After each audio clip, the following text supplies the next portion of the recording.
Hello, mga kamaster, maraming salamat po sa lahat ng tumatangkilik ng ang nag-iisang tagapagmana. Paki-follow and subscribe mga master para sa mga susunod pang mga kabanata. Ang nag-iisang tagapagmana, Philip Clark. Kabanata 2926. Ang panloob na impormasyon ng Heavenly Court ay nagtala ng karamihan sa mga nilalang mula sa kabilang baybayin na lumitaw sa mundong ito. Kumpleto ito sa kanilang detalyadong data analysis at combat power comparison. Sa sandaling ito, malinaw na sinuri ng maliit na aparato sa mga kamay ni Lord Ludo ang napakalaking extraterrestrial na hayop na biglang lumitaw mula sa lupa. Ang 8-jawed beast, lakas ng labanan, advanced na yugto ng ikalimang zone. Mga katangian ng labanan, malakas na mapanirang kapangyarihan, malakas na kakayahang mabuhay. Tumayo si Lord Ludo sa likuran at sumigaw, "Philip, ingat." Ang 8-jawed beast na ito ay may napakalakas na combat power na may lakas sa advanced stage ng 5th zone. Bukod dito, ang kakayahan nitong mabuhay ay napakalakas din, kahit 3 bituin. Si Lord Ludo ay natakot. Hindi niya inaasahan na makakaharap niya ang isang 8-jawed beast na may kabuuang pagsusuri ng 3 bituin sa sandaling dumating siya sa alternatibong espasyo ng challenge ground na ito. Sa mga tuntunin ng paghahambing ng lakas, ang mga nilalang mula sa kabilang baybayin ay mas malakas sa kabila ng nasa parehong kaharian. Iyon ay dahil ang kanilang lakas sa pakikipaglaban at kakayahang mabuhay ay mas malakas kaysa sa mga tao. Kahit na ang isang disipulo ay nasa advance na yugto ng ikalimang zona, sila ay lilito na napakahina sa harap ng halimaw na ito. Iyon ang agwat sa pagitan ng kakayahang mabuhay. Si Philip at ang iba pa ay nakahanda para sa labanan, nakatitig sa halimaw na lumabas sa lupa. Ang halimaw na ito ay may malaki at mataba na katawan na nababalutan ng hindi masisirang kaliskis sa kabuuan. Ang mga naputol na galamay nito ay kumikinang sa berdeng kinang sa sandaling ito, at ang mga bagong galamay na nababalot ng uhog ay lumabas mula sa katawan nito. Daggendong. Umalangaw-ngaw ang matinis na iyak sa buong lugar. Puff! Tumalsik ang malakas na nakakaagnas na likido mula sa 8 malalaking bibig ng nilalang at nag-spray kay Philip at sa iba pa na parang talon. Nakatuon si Philip at pinamunuan ang lahat upang mabilis na umatras. Kasabay nito ang pagbuka ng kanyang mga braso. Ang kanyang katawan ay biglang lumundag na may napakalaking pagbabago-bago ng enerhiya. 3 metro sa kanyang harapan, nagsimulang gumuho ang lupa at yumanig ng marahas. Dumagundong. Sa isang iglap, isang malaki at mabigat na pader na bato ang nagsimulang lumitaw sa gumuhong lupa. Lumipad din ang mga bato at graba sa nakapaligid na lugar at nabasag sa makapal na batong pader na ito, na bumubuo ng isang malaking pader na bato na may haba na 100 metro sa harap nila. Bang! Bang! Bang! Ang likidong nag-spray mula sa 8 bibig ng halimaw ay binomba ang pader na bato, na nabasag ito ng patong-patong. Hinati pa nito ang batong pader sa 12-dosenang piraso. Boom! Umusok ang usok, at lumipad ang graba. Sa likod ng batong pader, isang apoy na kaimira ang pumailan lang sa kalangitan na may isang nakakabasag na daggendong sa lupa at sumugod patungo sa 8-jawed beast na 12-dosenang metro ang taas. Kasabay nito, tumalon sa ere si Philip na may hawak na longsword at nilaslas ang isang malaking sword beam na parang talon. Swoosh! Nakasilaw ang liwanag ng espada. Ang apoy na kaimira ay nahulog mula sa langit at nagbuga ng apoy sa isang daggendong na sumunog patungo sa malaking halimaw. Ang hayop ay nasunog ng mainit na apoy at umungal sa sakit. Ilang malalaking galame ang kamakaway at hamarang sa nagbabagang apoy. Kabanata 2927. Ang malaking sinag ng espada na nilaslas ni Philip ay tumama sa tiyan ng hayop sa sandaling ito. Daggendong. Isang malungkot na hiyawan ang umalangaw-ngaw sa buong mundo. Ang katawan ng halimaw ay naputol sa isang iglap na pinaghiwalay ito sa 2 bahagi.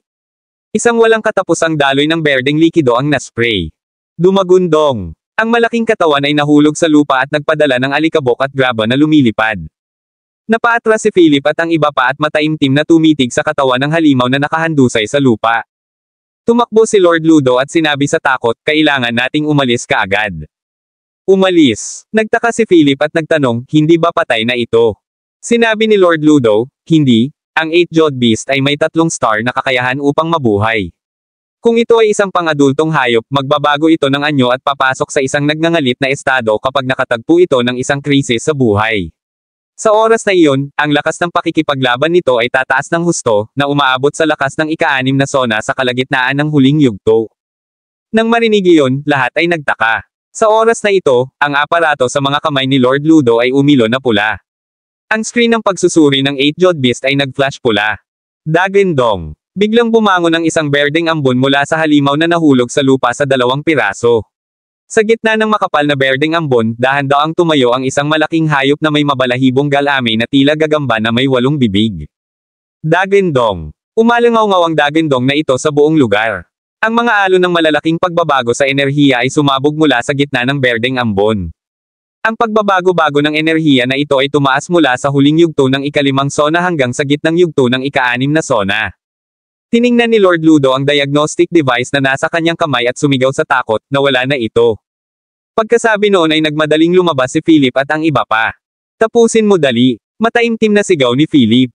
Ang longsword sa kanyang kamay ay nasilaw sa mga pagbabago-bago ng enerhiya at nilaslas ang ilang sword beam sa malaking hayop na parang gagamba na may 8 bibig. Ang halimaw ay natatakpan ng mga galame, at ang 8 bibig sa ulo nito ay gumawa ng nakakatakot na tunog ng pag-uuyam habang mabilis itong sumugod kay Philip at sa iba pa. Ito ay kumilos ng napakabilis. Isa sa napakalaking matinik na galame ang naglaslas kay Philip na may hawak na espada. Swish! Ang spike ay lubhang matalim. Klang! Ang mahabang espada ni Philip ay bumangga sa matalim na spike na ito, at isang nakakatakot na pagbabago-bago ng enerhiya ang sumiklab, na nagpalipad sa kanya ng ilang metro ang layo. Napakalakas, naisip ni Philip. Ang 8-jawed beast na ito na pumasok sa berserk state ay may lakas ng gitnang yugto ng ika-6 na zone, na ginawa itong hindi mas mahina kaysa kay Philip. Dumagundong. Sa kabilang banda, ang Fennel ay pumailan lang sa hangin sa battle-ready mode. Ang pulang dragon halberd sa kanyang kamay ay naglaslas ng 12-dosenang pulang guhit na parang machine gun at sumabog patungo sa halimaw sa lupa. Gayunpaman, ang kanyang mga pag-atake ay tila binasag nila ang isang malaking baluti na nagliyab lamang ng hindi nagdulot ng anumang malaking pinsala. What the hell? Natigilan si Fennel, at marahas na sinaksak ng matutulis na galame ng hayop si Fennel. Kinailangang umatras si Fennel ng 12-dosenang metro at itinapon ang pulang dragon halberd upang harangan ang pag-atake. Hindi nagtagal, nahuli sila sa isang tunggalian. Nagtago si Lord Ludo sa likod ng isang malaking haliging bato at pinaandar ang diagnostic device. Sinabi niya, mabilis, suriin ang mga kahinaan nito. Sa wakas, nakalock ang screen sa device sa isa sa malalaking bibig ng halimaw. Si Lord Ludo ay tumakbo palabas at sumigaw, Philip, ang pangalawang bibig sa itaas na kaliwang sulok ng halimaw ay ang kahinaan nito. Kabanata 2928. Nang marinig ang sinabi ni Ludo, tumingin ng mabuti si Philip. Ang pangalawang bibig sa itaas na kaliwang sulok ng halimaw ay talagang kakaiba sa iba. Tila mas maliit ito ng kaunti at puno ng matutulis na pangil. Agad na lumabas si Philip, iniwagayway ang mahabang espada sa kanyang kamay, at nilaslas ang isang sea dragon. Sa napakalaking presyon ng enerhiya, umungal ang dragon at sumugod patungo sa halimaw. Ito ay isang pagsasanib sa pagitan ng air longsword at katangian ng tubig. Ang dragon ay pumailang lang sa langit at nakatitig ng matiim sa halimaw habang ito ay umuungal ng malakas. Ang buong espasyo ay nilamon ng mga alon ng tubig na dala ng dragon. Boom! Ang dragon ay bumagsak sa 8-jawed beast at pinalipad ito ng 12-dosenang metro ang layo, na nagpabagsak ng higit sa 1 dosenang haliging bato. Kasabay nito, tumalon si Philip sa hangin, at ang mahabang espada sa kanyang kamay ay agad na natatakpan ng apoy. Pagkatapos, kumikinang ang mga mata ni Philip habang nilaslas niya ang hayop. Boom! Ang nag-aapoy na alon na 12-dosenang metro ang haba ay naging isang nagninangas na sword beam at hinampes ang 8-jawed beast. Ang hayop ay umungal at humiwalay sa pakikipaglaban nito sa dragon ng tubig. Isang malaking galame ang tumusok sa katawan ng water dragon. Ang katawan ng dragon ay naging tubig at binaha ang halimaw. Nakita ni Moises ang pagkakataon at sumugod siya. Itinaas niya ang kanyang kamay at humampas sa tubig sa lupa. Sa isang iglap, isang malaking alon ng lamig ang bumalot sa kamay ni Moses. Ang tubig na pumuno sa langit at bumalot sa 8-jawed beast ay kumaluskos at naging yelo. Ang halimaw ay nagyelo sa yelo na parang isang malaking ice sculpture. Sa parehong oras, pinutol ni Philip ang isang taybak na may apoy sa mismong malaking ulo ng halimaw. Boom! Ang naglalagablab na longsword na nalaslas sa yelo at puting ambon ay sumabog. Kasabay nito, nabasag ang bloke ng yelo at ang naglalagablab na longsword ay tumagos sa 3 bibig ng halimaw. Dagindong! Sa isang iglap, ang halimaw ay umungal ng galit, nabasag sa yelo, at tumalon palabas. Gayunpaman, bumulwak ang berdeng likido mula sa 3 nasugatang bibig nito. Ang 8-jawed beast ay nagamok at nagsimulang umatake ng walang pinipili. Ang buong lugar ay naging pinakatrahedya na larangan ng digmaan. Sina Philip, Fennel, at Moses ay sabay-sabay na umatake, tinutukan ang pangalawang bibig sa itaas na kaliwang sulok ng hayop. Gayunpaman, tila alam ng halimaw ang kanilang intensyon. Ang ilan sa mga galamay nito ay naging kalasag para protektahan ang bibig na iyon. Kahit anong atake ni Philip at ng iba pa, hindi nila mapasok ang kalasag na nabuo ng mga galamay. Hindi ko inaasahan na ang kakayahan sa pagtatanggol ng halimaw na ito ay napakalakas. Umatras ang Horus mula sa himpapawid, dumapo sa tagiliran ni Philip, at pinunasan ang dugong damanak sa gilid ng kanyang bibig. Malungkot ang itsura ni Philip at maraming sugat sa katawan. Paano tayo aatake? Tanong ni Philip. Nang makitang hinahampas ng halimaw si Moses, bigla niyang itinaas ang kanyang espada at sumalakay. Kabanata 2929. Si Lord Ludo ay nakatayo sa likuran at patuloy na nagpapatakbo ng diagnostic device. Mabilis niyang nilock ang mga galamay na iyon at sumigaw ng may pag-aalala, ang mga galamay na iyon ay dumaan sa espesyal na ebolusyon at may napakataas na depensa. Ang lakas lamang ng ikapitong sona ang makakasira sa kanila. Nang marinig ito, naging malungkot si Philip at ang iba pa. Dumagundong. Ang halimaw ay muling nakipaglaban kay Philip at sa iba pa sa isang makabagbag damdaming labanan. Walang inaasahan na ang isang 8-jawed beast sa gitnang yugto ng ika-6 na zone ay napakahirap harapin. Paanong nalabanan ng mga naunang iyon ang mga extraterrestrial na nilalang na ito mula sa kabilang baybayin noon? Sandali lang. Nahanap ko na. Napabulala si Lord Ludo, ang ika-4 na galamay ay ang pinakamarupok. Virgin ito at ang iba pang galamay ay masisira. Nang marinig iyon, agad na itinutok ni Philip ang partikular na galamay na may mahabang espada sa kanyang kamay at nilaslas. Pero isa lang ang pagkakataon natin. Kung ang pag-atake ay hindi matagumpay, ang halimaw ay magbabantay at mahihirapan tayong umatake muli. Nang matapos magsalita si Lord Ludo, tumalon na si Philip sa malaking katawan ng halimaw. Gamit ang isang mahabang espada sa kanyang kanang kamay at isang bola ng apoy sa kanyang kaliwa, hinampas niya ang ika-4 na galamay. Boom! Dagindong. Umalangaw-ngaw sa hangin ang kahabag-habag na sigaw ng halimaw. Kaagad pagkatapos, isang figure ang tumilapon at nahulog mula sa himpapawid. Ang hayop ay nagrampa sa lugar at walang habas na dinurog ang malalaking haliging bato sa kanilang paligid. Sinira ni Philip ang ika-4 na galamay. Sa isang iglap, ang mga galamay na hamarang sa pangalawang bibig sa itaas na kaliwang sulok ay bumagsak. Ngayon na ang oras, sigaw ni Lord Ludo. Nagkatinginan sina Philip, Fennel, at Moses at tumalon sa ere. Gamit ang mga sandata sa kanilang mga kamay, ipinakita nila ang pinaka-nakasisilaw na kapangyarihan at galaw. Binomba nila ang pangalawang bibig sa kaliwang sulok sa itaas. Boom! Bang! Pag-atake ng apoy. Ang pulang dragon halberd ay tumusok dito. Tinamaan ito ng mahabang espada. Natrap ito ng mga ice crystal. Sa isang iglap, ang nakakatakot na pagbabago-bago ng enerhiya ay sumabog mula sa ulo ng 8-jawed beast. Boom! Isang nakakagulat na pagsabog ang umalangaw-ngaw sa buong paligid. Ang hayop ay nilamon ng napakatinding enerhiya at nadurog. Matapos mawala ang nakakatakot na pagbabago-bago ng enerhiya, naibalik ang kapayapaan sa lugar. Isang malakas na kinakaing amoy ang nananatili sa hangin. Kasabay nito, muling lumitaw ang 3D display screen sa mid-air na may voice broadcast. Binabati kita sa ika-6 na larangan ng digmaan para sa pagpatay sa isang may sapat na gulang na 8-jawed beast. Nabigyan ka ng 1,000 puntos, at mayroon ka na ngayong kabuoang 1,400 puntos. Ang kasalukuyang ranggo ay ipinakita din. Mayroong higit sa 30 mga larangan ng digmaan sa kabuuan. Ang unang lugar ay ang unang larangan ng digmaan, at ang mga tao doon ay nakakuha na ng 5,600 puntos. Sa larangan ng digmaan kung saan naroon si Philip, ang naunang 400 puntos ay naglagay sa kanila sa ibaba. Sa 1,400 puntos na ngayon, sila ay inilagay sa top 30. Ang nasa ibabang 3 larangan ng digmaan ay kulay abo na at may markang pulang cross, na nangangahulugang sila ay naalis na. Ang pag-alis ay nangangahulugang mamatay sa kahaliling espasyong ito. Sa sandaling ito, lumabas si Lord Ludo at tiningnan ang kalagayan ng lahat. Buti na lang hindi seryoso. Mabilis siyang naglabas ng isang maliit na kahon mula sa kanyang bulsa na naglalaman ng ilang mga table tasks. Ang mga ito ay binuo gamit ang kakanyahan ng buhay. Mapapagaling nila ang iyong mga sugat at mabilis na maibalik ang iyong lakas. Walang tumanggi at nag-pop na lang ng tig-iisang tableta. Sure enough, ang mga sugat sa kanilang mga katawan ay agad na natabunan ng isang mapusyaw na asul na glow at mabilis silang nakabawi. Tara na, sabi ni Philip at humakbang. Ang mga sumusunod na labanan ay mas malupit at trahedya sa bawat pagkakataon. Sa kabutihang palad, kasama si Lord Ludo, mabilis niyang nasuri ang mga lakas at kahinaan ng kalaban. Kabanata 2930. Marahil, totoo rin ito para kay Hugh Woods kung paano siya nakakuha ng napakaraming puntos ng napakabilis.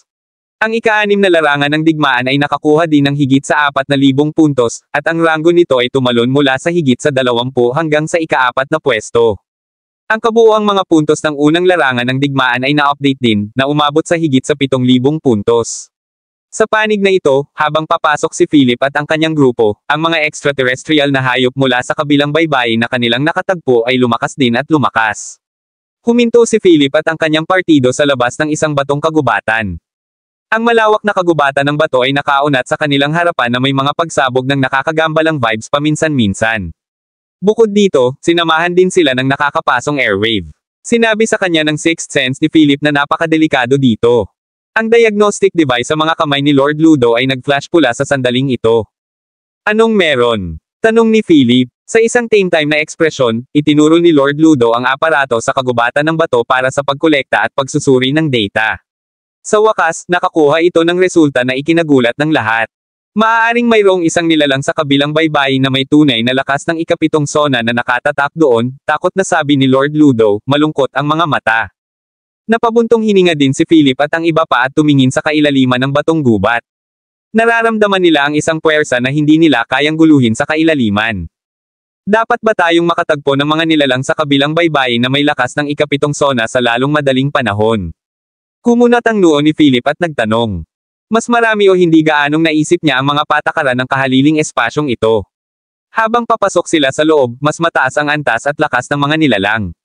Gayunpaman, kumpara sa iba pang mga larangan ng digmaan, tila ang pinakamalakas ay hindi hihigit sa tuktok ng ika-6 na sona.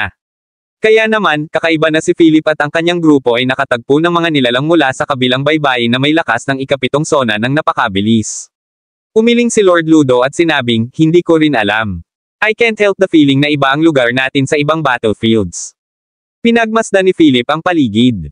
Biglang yumanig ang lupa at biglang umalangaw-ngaw ang isang nakakapigil sa pusong Daggendong mula sa kailaliman ng batong gubat sa harapan nila. Daggendong. Ang nakakatakot na Daggendong na ito ay umalangaw-ngaw sa buong mundo. Nagsimulang manginig ang buong batong kagubatan. Boom! Biglang bumulwak ang nagngangalit na alon ng hangin mula sa kailaliman ng kagubatan na bato.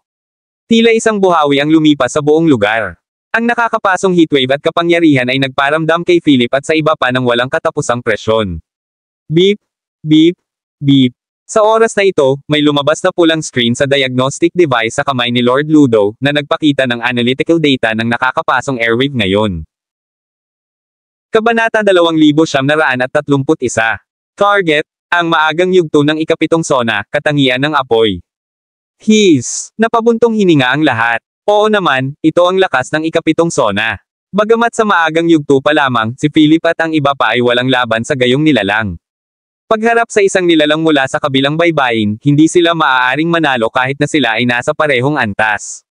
Iyon ang agwat sa pagitan ng iba't ibang uri ng hayop. Habang namamangha pa rin sila sa lakas ng nilalang na ito, isang malakas na kaguluhan ang biglang nagmula sa kailaliman ng batong gubat. Sunod-sunod na sumabog ang nakakapasong airwaves. Bagamat nasa gilid ng batong gubat si Philip at ang kanyang grupo, naramdaman nilang tila galit ang nilalang sa kailaliman ng kagubatan ng bato. Parang may pumasok sa teritoryo nito at ikinabaliw. Boom! Kaagad pagkatapos, narinig nila ang mga tunog ng pagbagsak ng mga bato sa kagubatan ng bato. Nanginginig ang lupa sa sobrang takot. Nagkatinginan sila, at naiinis na sinabi ni Moses, hindi maaaring dahil sa atin, tama ba? Yung iba naman mukhang galit na galit.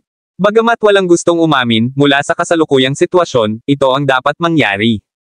Daggendong. Biglang umalangaw-ngaw ang isang malakas na Daggendong sa buong mundo. Kaagad pagkatapos, isang malaking katawan ang gumalaw at bumagsak sa kailaliman ng batong kagubatan sa harapan nila. Hindi mabilang na mga halijing bato ang nabasag sa lupa na may malalakas na Daggendong tulad ng mga gumuhong matataas na gusali. Nakakabingi ang tunog. Ang buong lupa ay nagsimulang yumanig ng marahas. Si Philip at ang iba pa ay tumingin sa unahan at nakita na ang malaking figure sa kailaliman ng kagubatan ng bato ay nagninangas na pula at natatakpan ng pulang kaliskis. Daggendong. Biglang lumabas ang isang napakalaking ulo ng ahas na may dalawang maapoy na pulang sungay mula sa kailaliman ng kagubatan na bato na nakabuka ang mga panga sa malakas na Daggendong. Ang dambuhalang ulo ng ahas ay kasing laki ng basketball court. Ang dalawang nagninangas na pulang mata nito ay mas malaki kaysa sa mga parol. Ang mga sungay sa ulo nito ay kumikinang na pula, at ang mga kaliskis sa katawan nito ay tila nasusunog. Isang napakalaking ahas na may katangiang apoy. Hindi, upang maging tumpak, ito ay isang higanteng ahas na malapit nang mag-transform sa isang dragon. Walang tigil na umuungal ang malalaking panga na iyon at nag-spray ng nakakapasong hangin na pumuno sa hangin. Ang isang pares ng nagninangas na mga mata na kasing laki ng mga parol ay tumingin kay Philip at sa iba pa ng mapagpakumbaba na ang dila nito ay patuloy na naglalabas-masok. Ang makapal na katawan ng ahas na may haba na 100 metro ay nakahover sa itaas ng ilang halijing bato. Ang mga kaliskis sa katawan nito ay napakatingkad at nagninangas na pulang kulay na may nakakapasong aura.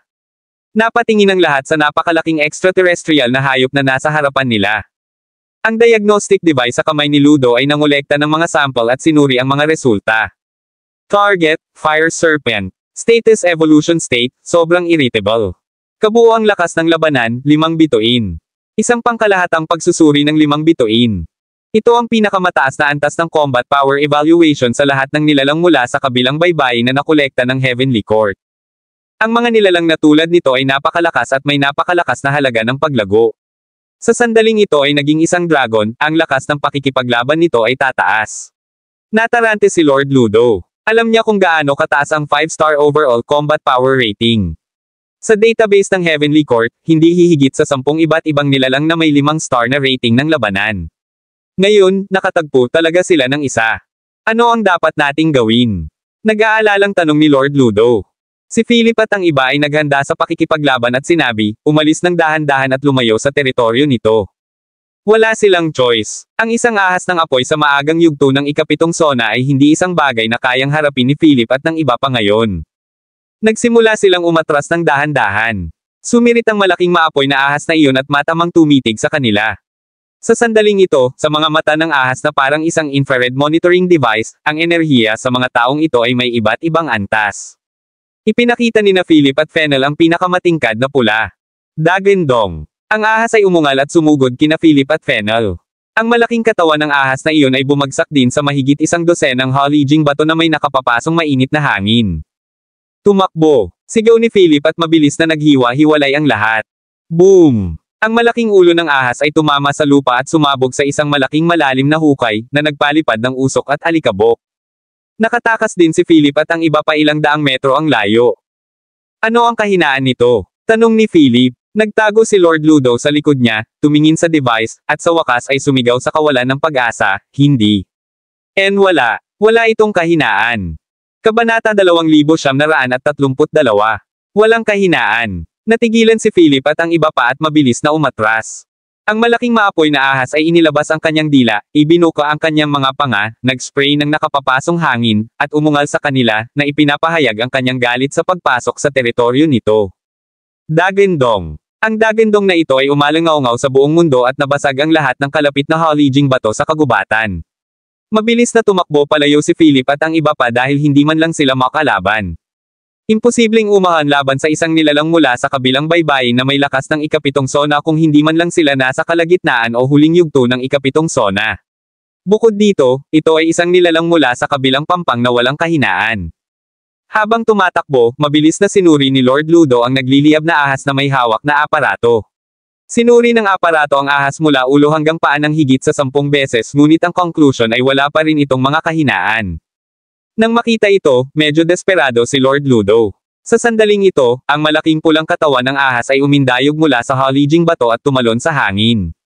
Ang unang kalahati ng katawan nito ay umangat bago sumugod sa harap ni Philip at ng iba pa na hamarang sa kanilang pagtakas. Mabilis silang huminto at inilabas ang kanilang sandata, handa na sa labanan. Ang katawan ng ahas ay natatakpan ng pulang baluti na tila nasusunog na naglalabas ng nakakapasong hangin. Daggendong. Sa isang matalim na daggendong, ibinuka ng ahas ang kanyang mga panga at nagbuga ng alon ng init na kasing init ng lava, na nilamon si Philip at ang iba pa. Nagulat si Philip sa gayong kapangyarihan ng pag-atake. Mabilis siyang humakbang pasulong, ibinuka ang kanyang mga braso, isinaaktibo ang pinakamalakas na kapangyarihan ng mga panuntunan, at ginamit ang kapangyarihan ng katangian ng tubig. Splash! Biglang bumulwak ang isang malaking alon sa harap ni Philip na may taas na 12 metro. Sinugod nito ang lava heatwave na ibinugay ng maapoy na ahas. Boom! Isang nakakasira ng lupa na pagsabog.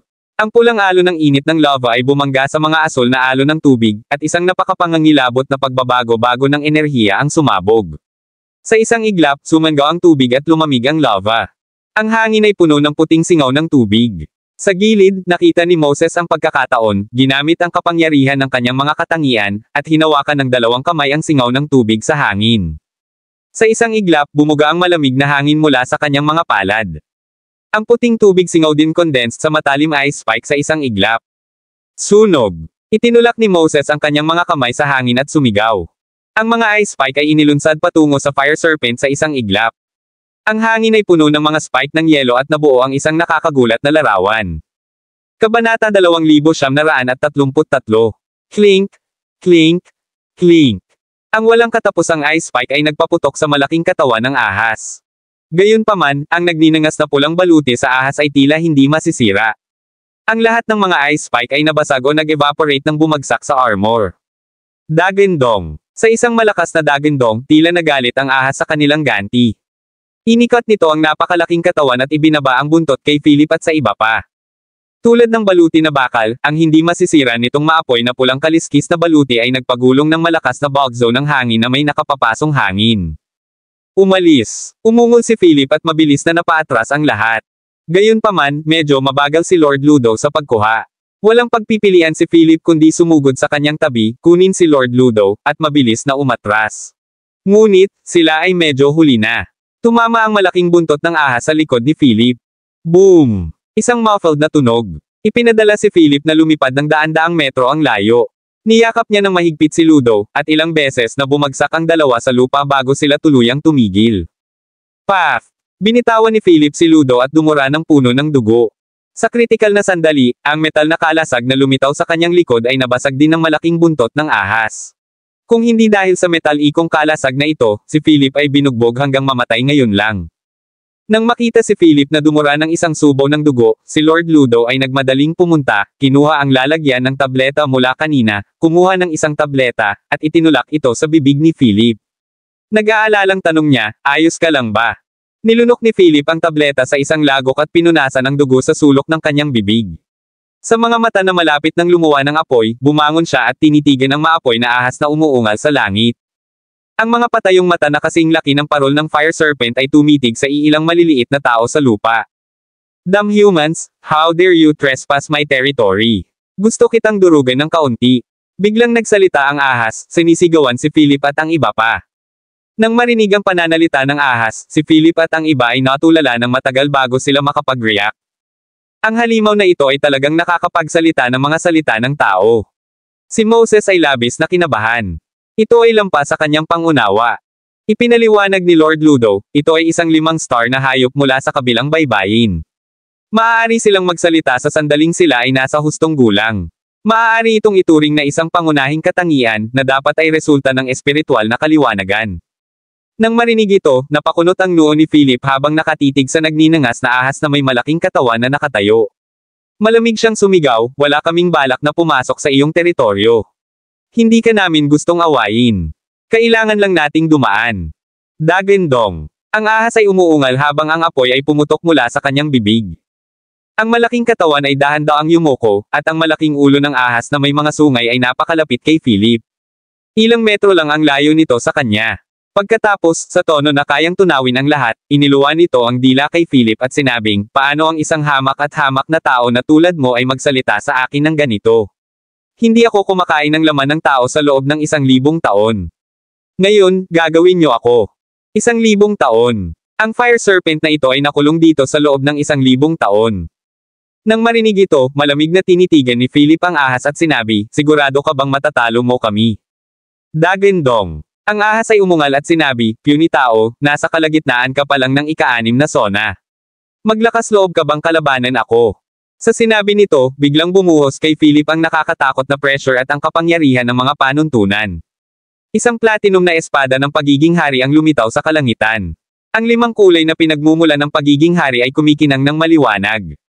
Nang makita ang eksenang ito, nagsikip ang mga mag-aaral ng ahas. Umuungal ito sa Platinum Sword of Kingship at galit na sinabi, Sword of Kingship.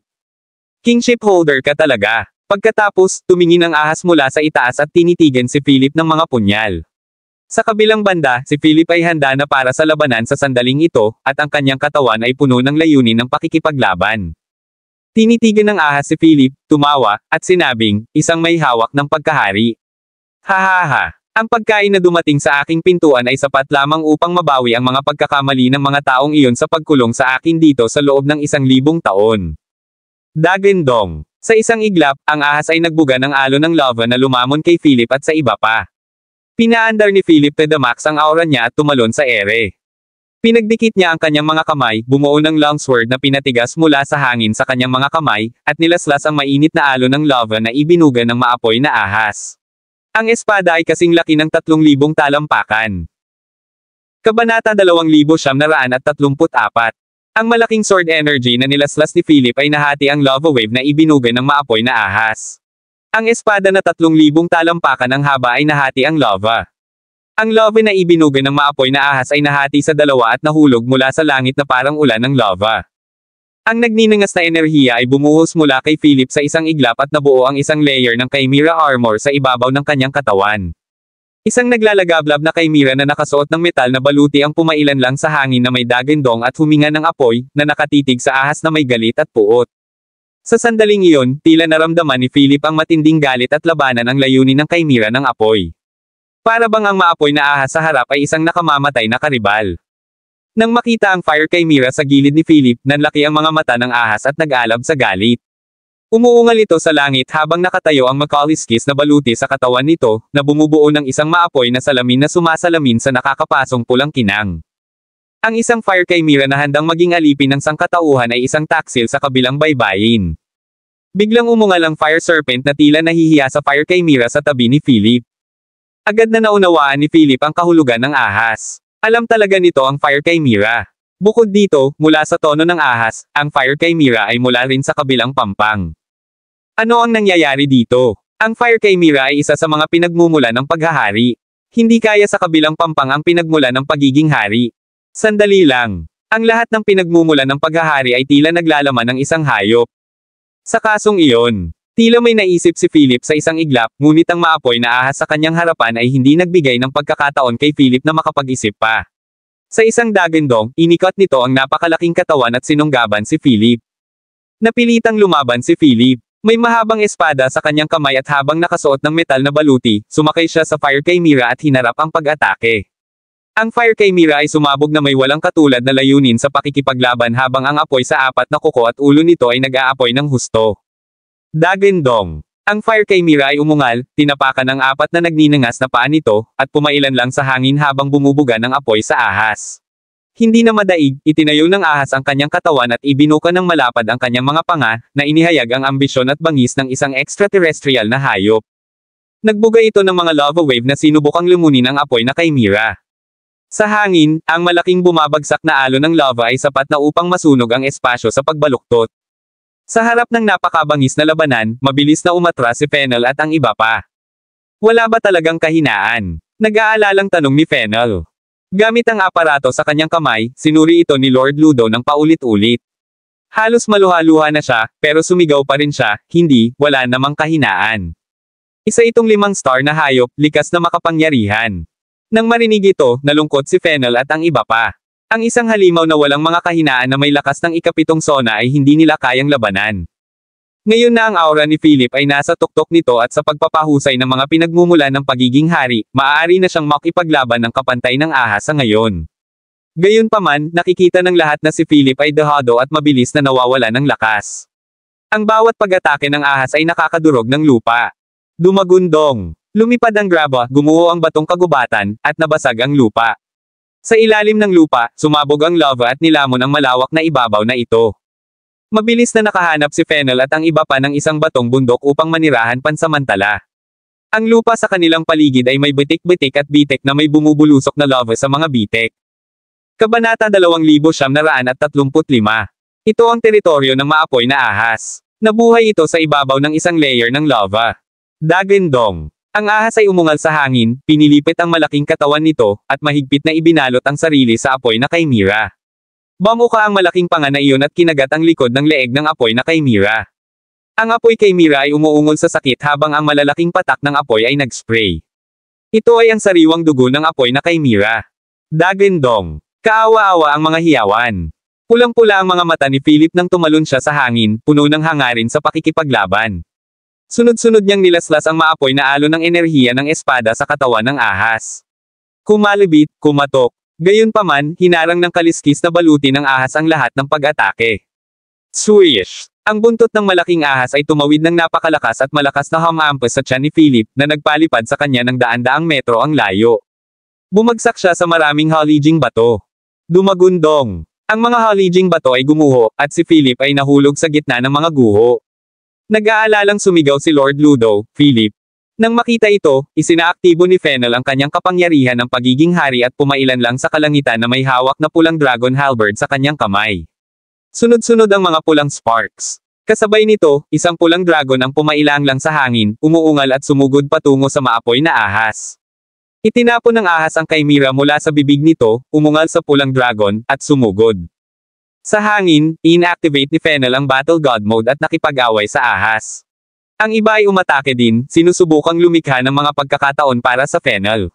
Sa kabilang banda, sinamantala ni Lord Ludo ang pagkakataon at tumakbo sa gilid ni Philip kung saan siya nalibing sa mga guho. Inilipat niya ang mga piraso ng paisa-isa. Philip, lumabas ka. Philip! Ang mga mata ni Lord Ludo ay napuno ng luha dahil sa pagkabalisa. Philip, Philip! Natagpuan ni Lord Ludo ang braso ni Philip at kinaladkad siya palabas ng mga guho. Sa sandaling ito, si Philip ay napuno ng dugo, at ang kanyang aura ay matamlay. Ang Platinum Sword of Kingship in the Sky ay naglalaho din sa labas-masok. Nang makita ang eksenang ito, nagngangalit si Lord Ludo na parabang nakapagdesisyon na siya. Pagkatapos, tumabi siya at hinalikan ang dagwang labi ni Philip. Sa sandaling iyon, ang nakasisilaw na gininto ang sinag ng liwanag ay sumabog mula sa puso ni Lord Ludo.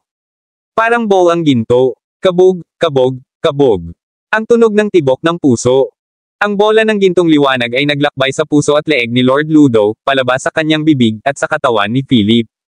Boom! Sa oras na ito, isang itim na pulang bola ng liwanag sa puso ni Philip ang bumalot sa bola ng gintong liwanag.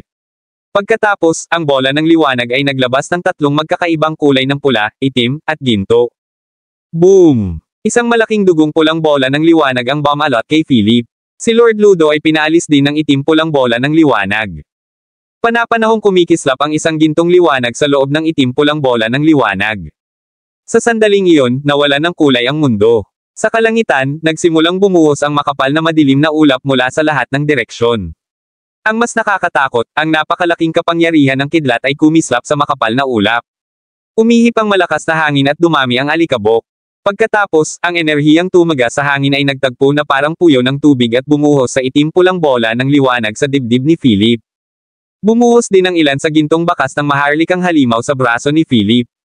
Isang matinding pagbabago ang dumating sa buong kahaliling espasyo. Napansin ng lahat ng iba pang grupo na nakikipaglaban sa mga larangan ng digmaan ang isang napakalakas na presensya na lumitaw sa himpapawid sa sandaling ito. Ang presensya na ito ay agad na kumalat sa kahaliling espasyo. Kabanata 2936. Anong nangyari? Ang napakalakas na aura ay biglang lumitaw dito. Sa isang tiyak na espasyo, isang grupo ng mga tao ang nakikipaglaban sa mga hayop. Tumigil sila sa pag-atake at tumingin sa isang tiyak na direksyon. Sumabog doon ang isang aura na umakyat sa langit. Ang mga hayop na nasa harapan nila ay nanginginig at nagpatira pa sa lupa sa direksyong iyon. Ang mga hayop ay nakadama ng takot mula sa kaibuturan ng kanilang mga puso. Ito ay ang presensya ng maharlikang pamilya. Iyon ay ang kanilang emperador. Sa isa pang layer ng kahaliling espasyo, si Hugh Woods at ang kanyang mga tao ay nakapatay lamang ng isang extraterrestrial na hayop sa kabilang baybayin sa tuktok ng ika-6 na zona. Sa sandaling ito, isang napakalaking aura ang bumulaga sa kanilang lahat. Ang nasa katanghaliang gulang na lalaki sa tabi ni Hugh ay nakatayo habang nasa likod ang kanyang mga kamay, ang kanyang malalim na mga mata ay nagniningning ng maliwanag sa sandaling ito na parang nakikita niya sa ilang mga layer ng alternatibong espasyo sa posisyon ni Philip. Madilim niyang tanong, ito ba ay isang pambihirang tagumpay ng mga kaharian? Kumunot ang noo ni Hugh at nagtanong, Tito Samuel, ano ang nakikita mo? Napakunot ang noo ng nasa katanghaliang gulang at same time na sinabi, hindi ako makakita ng malinaw. Maraming makapangyarihang aura ang sumasangga sa mga panuntunan dito, at hindi ko makita ang mga ito, ngunit nakakakita ako ng malabong balangkas. Nang marinig iyon, biglang bumilis ang tibok ng puso ni Hugh. Naisip niya na talagang kakaiba ang lugar na ito na kahit si Tio Samuel ay hindi masisilayan. Sinabi ng nasa katanghaliang gulang na lalaki, malapit na siyang sumulong, at siya ang magiging pinakamalaking kaaway mo sa hinaharap. WHO. Tanong ni Hugh na may dissatisfaction sa kanyang mga mata. Sabi ng middle-aged na lalaki, hindi ako sigurado. Malalaman ko kung sino ito kapag natapos na.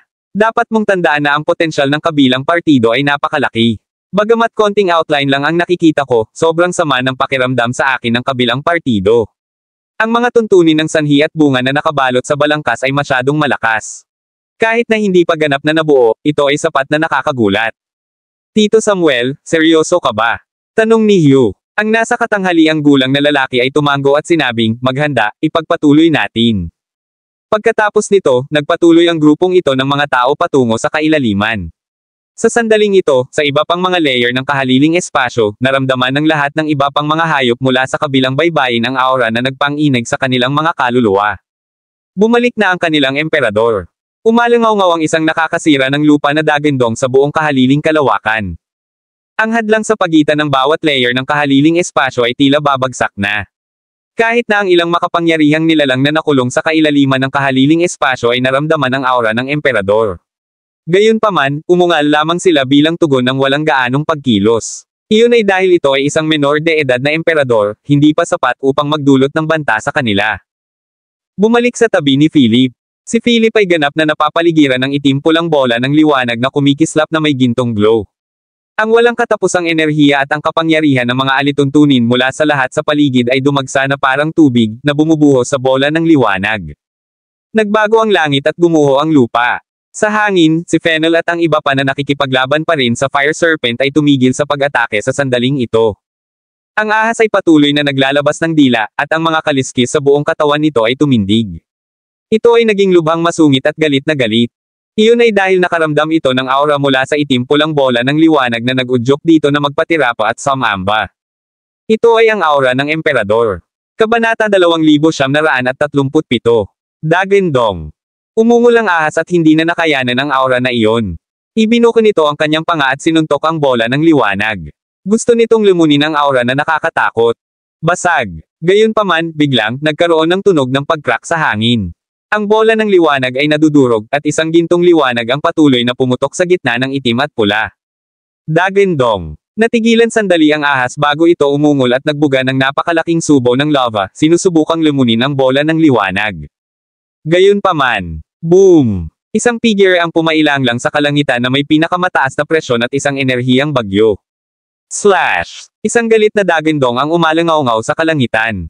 Ang figure ay dumaloy sa kapangyarihan ng hindi magagapi na mga panuntunan. Sa sandaling iyon, nawalan ng kulay ang mundo. Ang lahat ng enerhiya at kapangyarihan ng mga panuntunan ay naging isang malaking longsword na daan-daang metro ang haba. Bumagsak ito mula sa langit na may kakilakilabot na layunin ng espada at hinampas ang malaking maapoy na ahas. Dumagundong. Sa isang iglap, nahulog ang espada sa katawan ng malaking ahas. Nabasag ng mahabang espada ang parang bakal na kaliskis sa katawan ng ahas. Basag. Ang mga kaliskis sa ahas ay nabasag at nahulog tulad ng mga patak ng ulan sa mga daloy ng liwanag. Aw! Kasabay nito, umalangaw-ngaw ang galit na alulong sa buong kalangitan. Ang malaking katawan ng ahas ay nilaslas at lumipad ng daan-daang metro palayo. Ang isa sa mga sungay sa ulo, kasing laki ng isang maliit na burol, ay naputol ng pauilas ng malaking longsword at bumagsak sa lupa ng may putok. Boom! Nayanig ang lupa. Ang malaking katawan ng ahas ay nahulog sa lupa, ang buong lupa ay nanginginig ng marahas. Ang langit ay puno ng usok at alikabok. Sa kalangitan, ang figure na naliligo sa apoy ay lumipad sa hangin na may pinakamataas na presyon. Parang siya lang ang tao sa mundong ito. Ang aura at kapangyarihan ng mga panuntunang ito ay kabilang sa ikapitong sona. Nakapasok na si Philip sa kaharian ng ikapitong sona. Ang walang katapusang enerhiya ay nagsimulang dumagsa mula sa buong paligid, patuloy na bumubuhos sa katawan ni Philip, pinagaling ang kanyang mga sugat at pinatatag ang kanyang kaharian. Sa sandaling iyon, ang limang kulay na pinagmumula ng pagiging hari sa platinum na espada ng paghahari sa kalangitan ay naging mas maliwanag at mas maliwanag. Bukod dito, ang tanda ng isang makapangyarihang nilalang ay lumitaw sa mundong ito. Dagandong. Sa gitna ng usok, ang ahas ay nagbuga ng malaking lava wave kay Philip. Kumunat ang noo ni Philip at naging anino. Pagkatapos, sinuntok niya ang isang chimera fist sa ulo ng ahas. Boom! Naputol ang kalahati ng ulo ng ahas dahil sa suntok. Isang mapangwasak na enerhiyang bagyo ang sumabog sa pagitan ng dalawa. Samantala, sa Mystic Cave sa labas ng mundo, halos sabay na naramdaman ni Klaus Motley at Windsor Well ang aura sa Mystic Cave. Ang ikapitong zone. Napatayo si Klaus sa gulat na baka sa mukha niya ang hindi mapigil na saya. Sa kabilang banda, madilim ang mukha ni Windsor. Naikuyom niya ang kanyang kamao at bumaantong hininga. Malapit nang magbago ang mga plano. Kasabay nito, mabilis na pumasok sa challenge ground ng Mystic Cave ang ilang figure na nakasuot ng itim na armor na may tatak na gintong dragon sa kanilang mga dibdib. Nang makita ang pangkat na ito ng mga gwardya na nakabaluti, dali-daling tumayo sina Klaus at Windsor at binati sila. Ano ang iyong mga order? Magalang na tanong ni Klaus. Ang lalaking nangunguna ay walang iba kundi ang nasa katanghaliang gulang na lalaki na lumitaw sa larangan ng digmaan pagkatapos maglaban nina Philip at Nightingale sa huling pagkakataon. Malamig niyang sinabi, inutusan ng unang Dragon King ang lahat na maging handa para sa labanan. Isang pagbabago ang nangyari sa Mystic Cave. Lumitaw ang mga bitek sa daanan at kailangan nating pigilan ang pagsalakay ng mga nilalang mula sa kabilang pampang. Kabanata 2938. Ano? May lumitaw na mga bitek sa CP. Sabay na napatayo si Klaus at Windsor sa gulat. Napakalaki nito. Kapag nawala na ito ng kontrol, mauulit ang trahedya na nangyari ilang dekada na ang nakalipas. Sa oras na iyon, ang mga nilalang mula sa kabilang baybayin ay sasalakayin ang mundong ito ng malaki, at ang sangkatauhan ay mapapahamak. Paano nangyari ito ng biglaan? Tanong ni Klaus na nakakunot ang noo. Ang nasa katanghaliang gulang na lalaki na nakasuot ng itim na baluti ay nagsabi, ayon sa data ng pagsubaybay, isang maharlikang halimaw ang lumitaw sa kahaliling espasyo at ginaisang ang mga maharlikang hayop sa iba pang mga layer. Kung may anumang pagbabagong dumating sa kanila, mahirap labanan batay sa kasalukuyang mga puwersang nagtatanggol ng Mystic City. Kaya naman, dapat maghanda kayong dalawa sa lalong madaling panahon. Lumikas sa kalapit na karamihan, ayusin ang mga puwersa, at isagawa ang depensa. Tumango si Klaus at nag-aalalang sinabi, I'll make arrangement now. Salamat sa impormasyon. Tumango ang nasa katanghaliang gulang na lalaking nakasuot ng itim na baluti at mabilis na umalis. Pagkaalis ng kabilang partido, sinabi ni Klaus kay Windsor, Dragon King well, oras na para magtulungan tayo. Nagdilim ang mukha ni Windsor nang sabihin niya, naiintindihan ko. Sa sinabi nito, umalis si Windsor. Nang makitang umalis si Windsor, huminga ng malalim si Klaus, tumingin sa direksyon ng Mystic Cave, at sinabing, dahil ba ito sa iyo? Samantala, sa malayo sa Cockley Mountain, bumagsak ang snow ng husto. Sa likod ng bakal na pader ng lungsod na nakalatag sa isang malaking canyon sa Cockley Mountain, ilang mga koponan ng infantry ang nagtipon sa sandaling ito. Lahat sila ay ganap na armado na mga mandirigma na may espesyal na kagamitan. Sa unahan ng mga pangkat na ito, ilang pangkat ng infantry na binubuo ng mga disipulo ang nakatayo sa ilalim ng manyeb na kalangitan, lahat sila ay may mataas na espiritu at malungkot na mukha. Sa isang mataas na plataporma sa harapan nila, isang matipunong lalaking nasa katanghaliang gulang na may hawak na electronic loudspeaker at apat na gwardya na may mga baril na nakatayo sa likuran niya ang malakas na sumigaw, lahat, makinig. May bitek sa lagusan ng Mystic Cave, at malaki ang posibilidad na sumalakay ang mga nilalang sa kabilang baybayin. Nagsanay ka ng 100 beses, 1,000 beses, kahit 10,000 beses. Ngayon, oras na para patunayan ang iyong sarili. Para sa kaluwalhatian, para sa sangkatauhan, at para sa iyong pamilya. Ang hindi maiiwasang pangyayaring ito ay dapat labanan hanggang sa wakas. Lumaban ka, lumaban ka, lumaban ka, lumaban ka, lumaban ka, lumaban ka. Sa ilalim ng langit, sa mabigat na nyebe, umalangaw-ngaw sa lahat ng direksyon ang mga dagindong na nagmula sa kaibuturan ng kaluluwa. Ito ay matayog na ambisyon, isang panunumpa sa kamatayan. Ang matalim na mata ng nasa katanghaliang gulang na lalaki ay tumama sa lahat bago niya itinaas ang kanyang kamao, idiniin ito sa kanyang dibdib, at umungol, mga kawal ko, para sa kaluwalhatian, umalis na tayo. Dumagundong. Unti-unting bumukas ang malaking steel city wall gate. Sa labas, nakaabang na ang mga armored vehicle sa magkabilang gilid ng kalsada. 12-12 ng mga helipad sa malapit ay puno rin ng mga sasakyang pangtransportasyon. Ang lahat ng mga sundalo at alagad na nilagyan ng mga espesyal na sandata ay umalis sa sandaling ito. Lumabas sila ng gate at sumakay sa mga armored vehicle at transport plane sa maayos na paraan. Dumagundong. Ang ilis ng mga sasakyang pangtransportasyon ay umuungal at sabay-sabay na lumipad tulad ng mga tutubi sa mga bundok na nalalatagan ng nyebe. Sa malawak na lupain, lumipad ang mga nakabaluti na sasakyan sa Mystic City sa hilagang kanluran. Lumalakas na fighting spirit, soaring battle intent. Ang eksenang ito ay sapat na upang mapunta sa kasaysayan. Kabanata 2939. Para sa kaluwalhatian at sangkatauhan, sinimulan nila ang paglalakbay na ito. Sa Data Research Institute ng Nonagon, isang grupo ng mga tao ang sobrang abala. Ang data ng pagsubaybay sa satellite ay ipinakita sa electronic screen. Deputy Consul, maraming pagbabago sa enerhiya ang nakita sa Mystic City sa Hilagang Kanluran. Ayon sa balita ng kabilang partido, may bitek sa daanan na nagdudugtong sa Stargate sa kabilang pampang. Kinakabahang sigaw ng isang staff sa mga sandaling ito. Tumayo si Cooper Berry sa harap ng malaking electronic display screen habang nasa likod ang mga kamay, madilim ang mukha. I-deploy kaagad ang ating lakas tao at ilabas ang Nonagon's order na iparicall ang lahat ng mga disipulo sa mga misyon.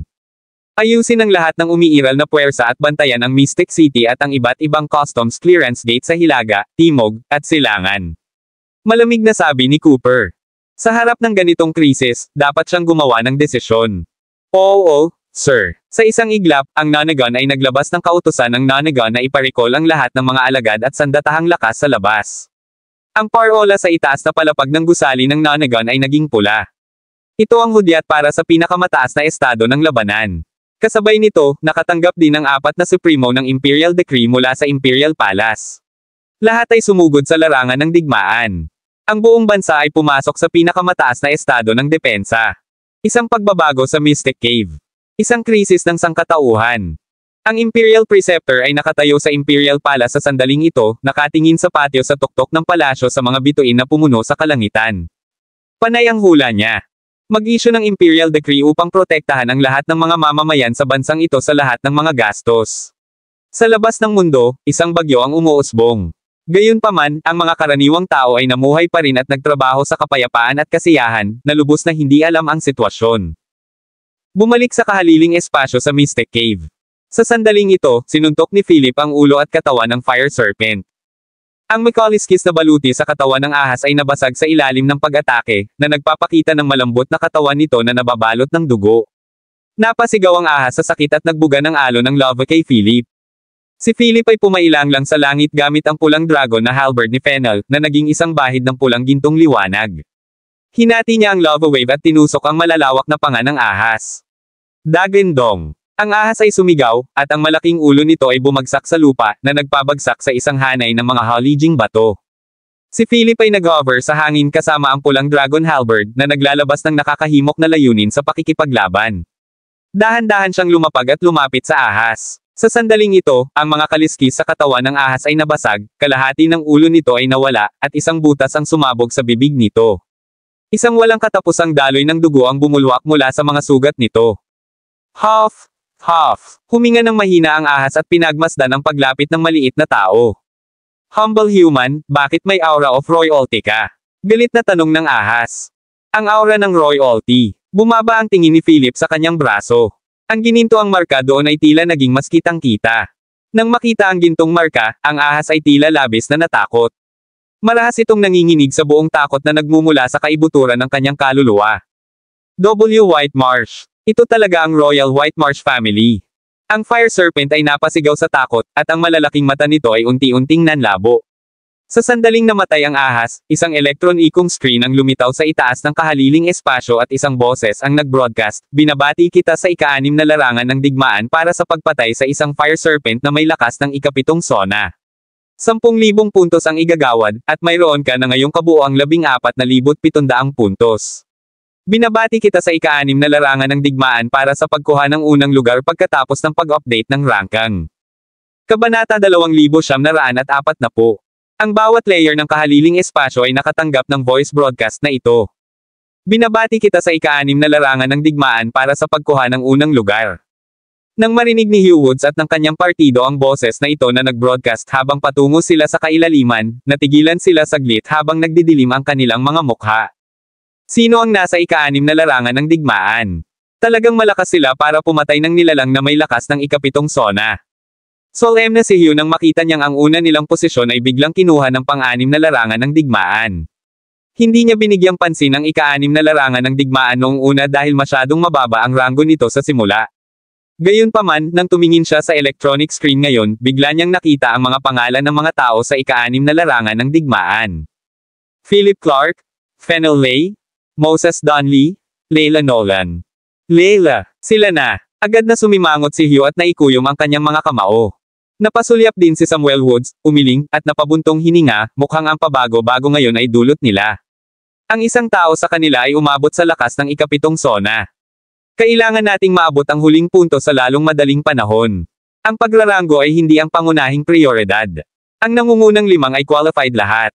Ang pinakamahalagang bagay ay makita kung sino ang unang makakarating sa pagtatapos. Tama si Samuel. Ang nangungunang limang lamang ang magiging karapat-dapat para sa susunod na round ng hamon. Ang susi ay upang makita kung sino ang unang nakarating sa pagtatapos. Mapait na nagmura si Hugh bago sumunod sa pangunguna ni Samuel patungo sa finishing point. Bumalik kay Philip at sa kanyang partido. Nakahinga ng maluwag ang lahat sa sandaling ito. Hindi kapani-pani walang nakapatay ng isang nilalang na may lakas ng ikapitong sona. Sumugod si Fennel at ang iba pa at sumigaw, "Philip, okay ka lang?" Napabuntong hininga din si Philip at bahagyang sumuray-suray. Biglang nabawasan ang harsh ng aura niya na kaka-rating lang sa 7th zone. Pinalibutan ng lahat si Philip at nabuhayan sila ng loob nang makitang maayos na siya. Si Lord Ludo ay nakatayo sa labas, medyo natatakot na lumapit sa sandaling ito. Ang kanyang, o tiyak ang kanyang, isip ay shambles. Nagpahinga sandali si Philip at naramdaman ang pagbabago ng kapangyarihan ng mga alituntunin sa kanyang katawan. Isang pagbabagong hindi pa naramdaman noon. Ang kapangyarihan ng mga tuntunin sa loob ng kanyang katawan ay parang isang pumuputok na dam, patuloy na umaalingaw-ngaw at umaatungal. Bukod dito, ang pagkaunawa ni Philip sa kapangyarihan ng mga patakaran ay umabot sa isang bagong antas. Bawat galaw niya ay naglalaman ng aura ng isang walang talo na hari. Nang ilabas niya ang kanyang mga alituntunin ng insight, madali niyang nakikita ang lahat ng nilalang sa antas na ito. Ito ba ang lakas ng ikapitong sona? Ito ba ay isang pagbabago sa kalidad? Matapos magpahinga ng kalahating oras, sa wakas ay nakuha na ni Philip ang sumisikat na enerhiya at ang kapangyarihan ng mga panuntunan sa kanyang katawan sa ilalim ng kontrol. Nakapasok ka na ba sa ikapitong sona? Excited na tanong ni Fennel. Pinag-isipan ito ni Philip at tumango ang sinabi niya, sa tingin ko. Buddy, ito ay masyadong nakakatakot. Talagang tumawid ka sa isang malaking kaharian. Napabuntong hininga na sabi ni Fennel, ang ika-6 na sona hanggang ikapitong sona ay isang hindi malulutas na puwang. Maraming tao ang naipit sa ika-6 na sona, hindi makatapak sa susunod na sona sa buong buhay nila. Nilimpasan mo lang. Pagkatapos, tumayo si Fennel at naglakad papunta kay Lord Ludo, napakamot sa likod ng kanyang ulo, at sinabing, salamat sa ngayon. Pinandilatan ni Lord Ludo si Fennel at sinabing, hindi na kailangan. Ginawa ko ito para iligtas din ang sarili ko. She warned viciously, I'm warning you, don't tell anyone what happened just now. Kung hindi, tiyak na papatayin kita. Kabanata 2941. Anong nangyari ngayon lang? Natigilan si Philip bago siya nag-react. Nagtataka niyang tanong, ano ang nangyari ngayon? Pinandilatan siya ni Lord Ludo at sinabing, sinabi ko sa iyo na huwag kang magtanong. Hindi kita papansinin. Sa sinabi nito, lumayo si Lord Ludo. Nahihiya si Philip at walang choice kundi sumunod. Naglakad sila sa kailaliman. Sa daan, hindi na sila nakatagpo ng ibang mga nilalang. Tila ang Fire Serpent ang pinakamakapangyarihang nilalang sa layer na ito ng kahaliling espasyo. Hindi nagtagal, dumating si Philip at ang kanyang grupo sa pinakamalalim na bahagi ng kahaliling espasyo na ito, na siyang pagtatapos din. Isa itong malaking batong matayog na pinto. Ang hitsura ng pinto na ito ay medyo kakaiba, na may isang mahaba at makitid na tatsulok na tapyas na bato sa magkabilang panig. Ang mga tablet ay inukit na may maraming sinaunang mga karakter at pattern, pati na rin ang maraming mga marka ng labanan na iniwan ng mga extraterrestrial na nilalang. May daanan sa gitna ng pintong bato na may patong ng asul na pattern ng tubig na parang tunnel sa kalawakan. Napakalalim at nakakatakot. Sa sandaling ito, ang iba pang 4 na grupo ay nakatayo na sa pintuan ng bato. Dumating na si Samuel at ang iba pa. Tila hinihintay ng lahat si Philip at ang kanyang partido. Nang makita sila rito, nanlumo ang mga mata ni Hugh habang malamig na sinabi, nako, hindi ko inaasahan na makikita kitang buhay dito. Sobrang sama ng loob ni Hugh. Ang kanyang unang lugar ay inalis sa kanya. Malamig at mahigpit ang mga mata ni Philip. Bahagya niyang sinulyapan si Hugh bago damapo ang mga mata niya kay Samuel. Sa lakas niya ngayon, hindi pa rin nakikita ni Philip ang lakas ni Samuel. Kahit hindi ka magsalita, walang mag-iisip na pipi ka, malamig na sabi ni Philip at nilagpasan si Hugh. Nang marinig ito, galit na galit si Hugh at galit na sinabi, anong sabi mo? Nililigawan mo si kamatayan.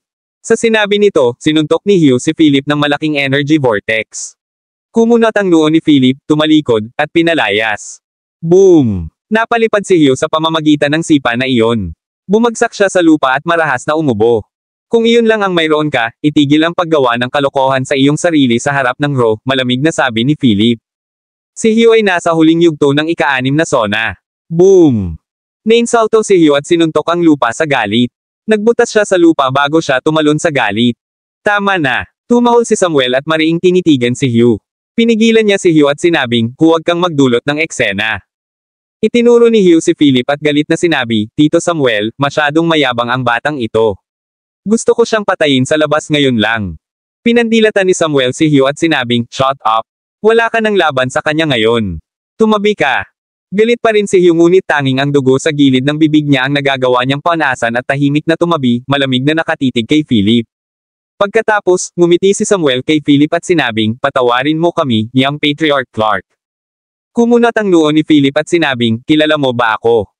Nakangiting sabi ni Samuel, dapat mas maaga ko pang nakilala ang gayong talento at lakas. Tumawa ng walang karagdagang komento si Philip at sa halip ay tumingin sa daanan sa gitna ng malaking batong pinto. Nagkatinginan ng tatlo pang grupo at nagtanong, Mr. Woods, kilala mo ba ito? Dapat ba tayong pumasok sa loob?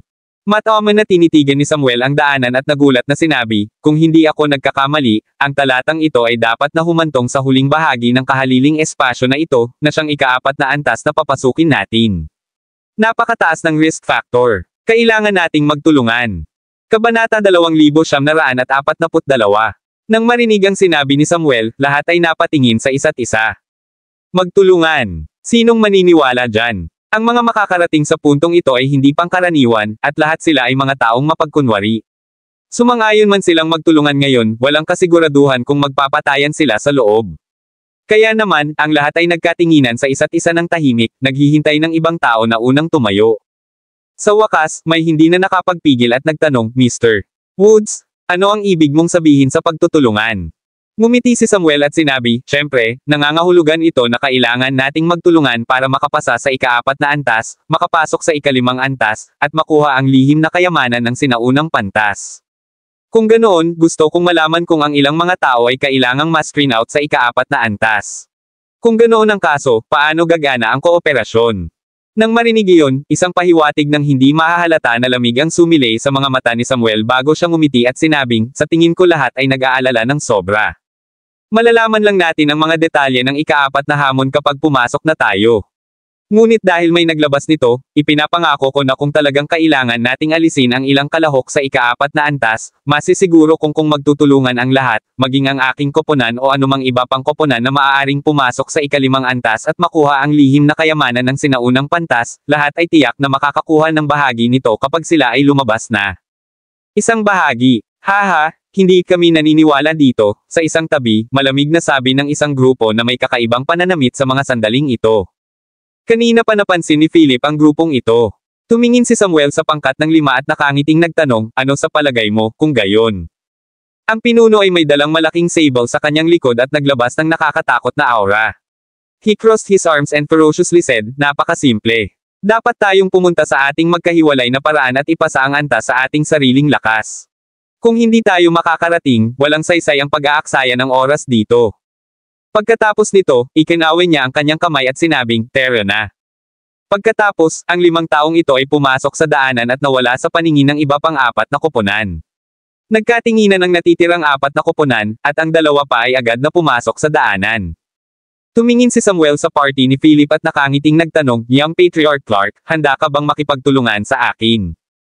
Tinaas ni Philip ang kanyang kilay, sumulyap kay Samuel, at mahinahong tumanggi, hindi. Nang marinig ito, ngumiti si Samuel at umalis kasama si Hugh at ang iba pa. Nilinggan ni Hugh ang kanyang ulo at mariing tinitigan si Philip, gumawa ng mapanuksong kilos, at sinabing, maghintay ka lang. Nang makita si Samuel at ang kanyang grupo na pumasok sa daanan, naging hindi maganda ang ekspresyon ni Philip. Lumapit si Fennel at nagtanong, ano ang problema? Tiningnan ni Philip ang malaking daanan ng pinto ng bato at sinabing, hindi ko alam, pero hindi ko maiwasang maramdaman na may mali. Nang marinig iyon, nagkatinginan ang lahat. Maya-maya, umiling si Philip at sinabing, pasok muna tayo. Hindi natin malalaman hanggat hindi tayo pumapasok. Tumango ang lahat, sumunod kay Philip, at pumasok sa parang tubig na daanan. Nang dumaan sila sa daanan, nagbago ang mundong nasa harapan nila. Iba ito sa kahaliling espasyo kanina lang. Tila isang malawak na tigang na kagubatan sa bundok na kamukha nila noong unang panahon. Kabanata 2943. Saan ang lugar na ito? Nagtatakang tanong ni Moses. Inilabas ni Lord Ludo ang diagnostic device, mabilis na nilock ang espasyong kinaroroonan nila, at nagulat na sinabi, "Hoy, tingnan mo, ito." Nagsisiksikin ang lahat at tumingin sa mga salita sa diagnostic device. Ang lugar na ito ay talagang isang pira-pirasong labi ng espasyo mula sa kabilang baybayin. Tama iyon. Isang pira-pirasong espasyo mula sa kabilang baybayin. Paano ito nangyari? Sino ba talaga ang makakahati ng espasyo sa kabilang baybayin? Nagulat ang lahat. Nakatayo sa harapan nila ang matatayog na puno. Kung ikukumpara sa mga higanting punong ito, sila ay ganap na hindi gaanong mahalaga. Ang mas nakakatakot, isang malaking itim na anino ang biglang dumaan sa kanilang mga ulo sa kalangitan, na nagdadala ng malakas na hangin at isang nakakatakot na aura. Sinabayan pa ng dumadagandong na dagandong. Ang malaking itim na anino na iyon ay mas malaki kaysa sa isang isla. Ang malalakas na hangin na kasama nito ay mas nakakatakot pa sa level -10. Bagyo. Si Philip at ang iba ay nakatayong tulala sa kanilang kinalalagyan, puno ng kawalan ng paniniwala sa tanawing nasa harapan nila. Ito ay sadyang nakakagulat. Ang gayong kamangha-manghang tanawin ay hindi maramdaman ang labas ng mundo. Ito ba ang mundo ng kabilang baybayin? Habang natulala si Philip at ang iba pa, isang 3D bust ang biglang lumitaw sa kalangitan at nagsimula ang pagpapakilala nito. Maligayang pagdating sa ika-4 na antas ng challenge ground. Mararanasan mo ang pinaka-brutal na hamon dito. Ito ay isang puwang na hindi umiiral sa mundo ng mga tao. Ito ay isang espasyo na nahiwalay sa kabilang baybayin dahil sa pinagsamang pagsisikap ng mga sinaunang pantas. Dito, lalaban ka ng individual o grupo. Haharapin mo ang mga hamon mula sa kabilang baybayin. Tanging ang mga matagumpay na nakahanap ng exit ang magiging karapat-dapat na makapasok sa ika-5 antas ng hamon. Siyempre, hindi mo kailangang mag-alala. Kung mamamatay ka sa dimensyong ito, ligtas kang ipapadala sa labas ng mundo. Handa na ba kayo, aking mga mandirigma? Nang matapos magsalita ang 3D bust, nag-flash ang mga elektron sa kalangitan. Pagkatapos noon, may lumitaw na parang electronic na relo sa mga bisig ni Philip at ng kanyang partido.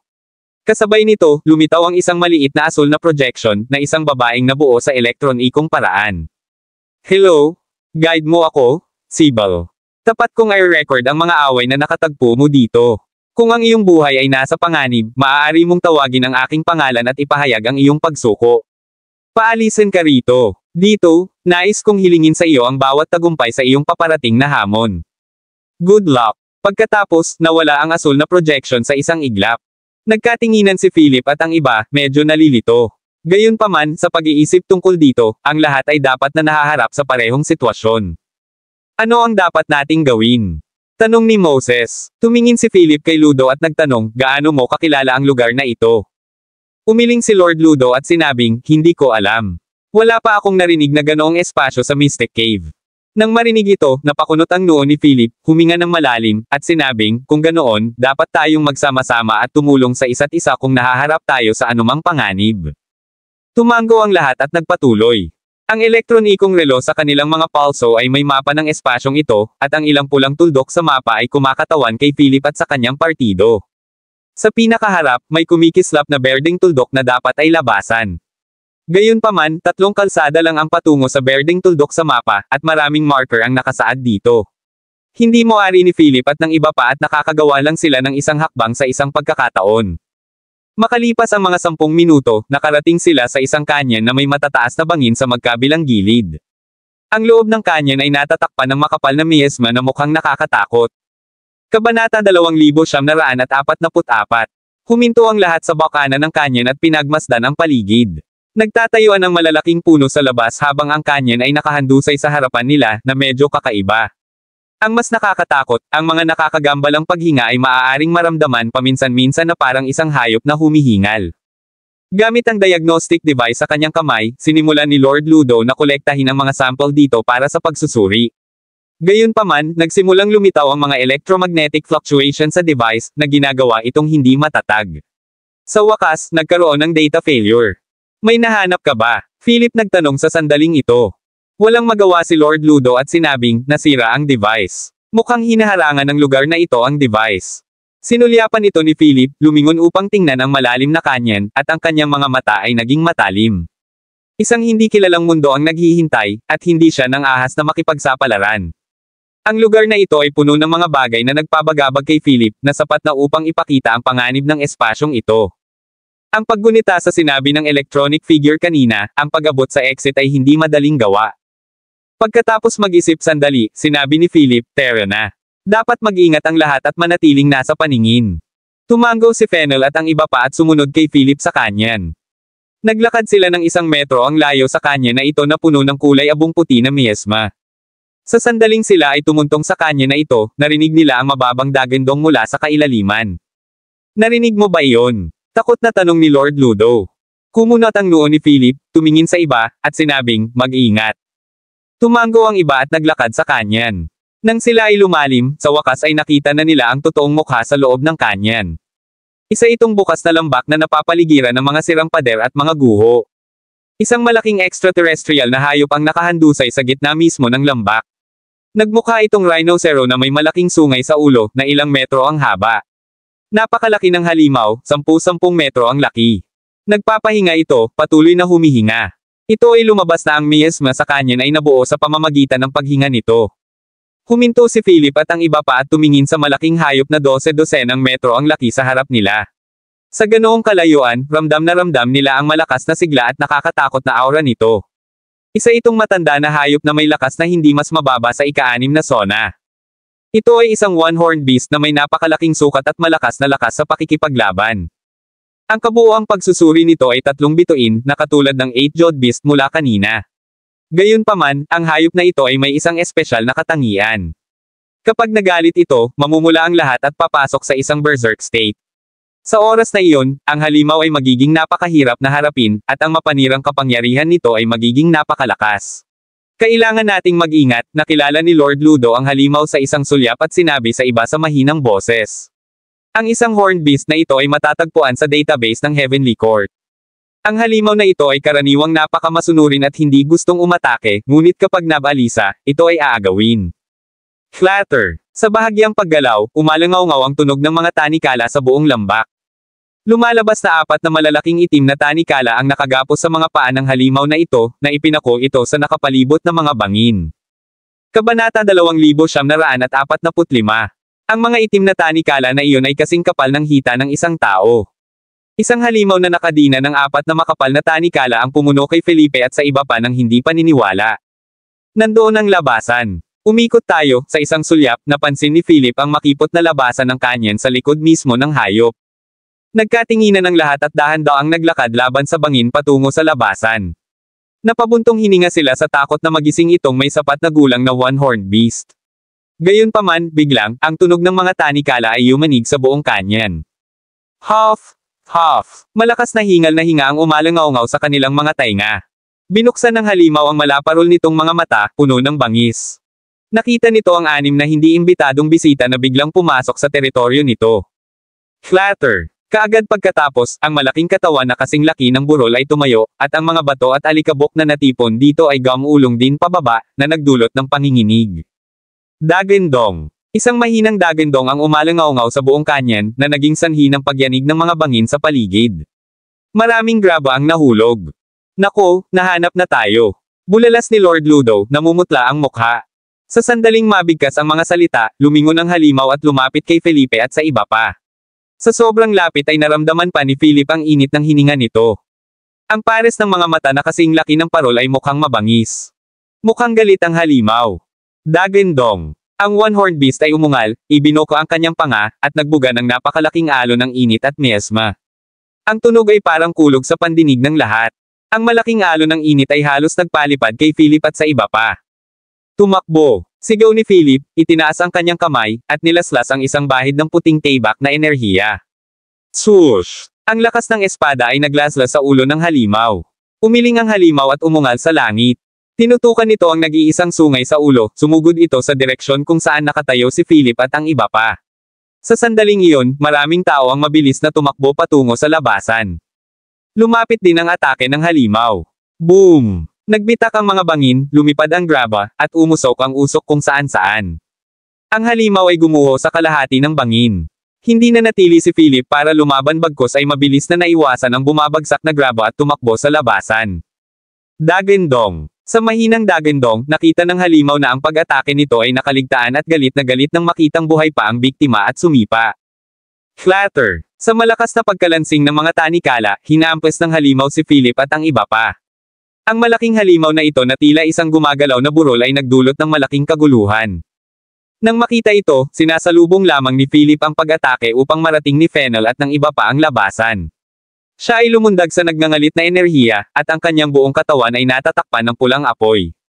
Pagkatapos, tumalon siya ng mataas, itinaas ang kanyang kamay, at nag-ipon ng enerhiya sa kanyang kanang kamao.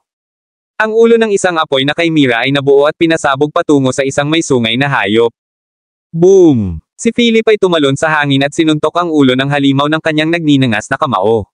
Sa isang iglap, isang nakakatakot na pagbabago-bago ng enerhiya na nakasentro sa kanyang kamao at ang sungay ng halimaw ay bumuo ng isang pulang alon, na sumabog ng malakas at kumalat sa buong paligid.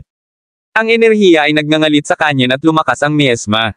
Napaatras ang hayop ng 12-12 metro ng suntok ni Philip. Kumalibit, kumatok. Ang mga kedena ay hinailan ng mahigpit at kumakalas ng malakas. Dagendong. Ang mahinang dagendong ng halimaw ay lalong nakadurog sa lupa. Sa isang iglap, ang mga mata nito ay naging pula, at ang malaking solong sungay nito ay nagsimulang maging pula tulad ng lava, na naglalaman ng napakalaki at nakakatakot na pagbabago-bago ng enerhiya. Kabanata 2946. Buzz! Buzz! Ang malaking one-horned beast ay naging malalava na pula na may umiikot na heatwave at gumawa ng humuhuni na parang nag-charge ng enerhiya. At saka, habang lumilipas ang panahon, lalong namula at uminit ang halimaw.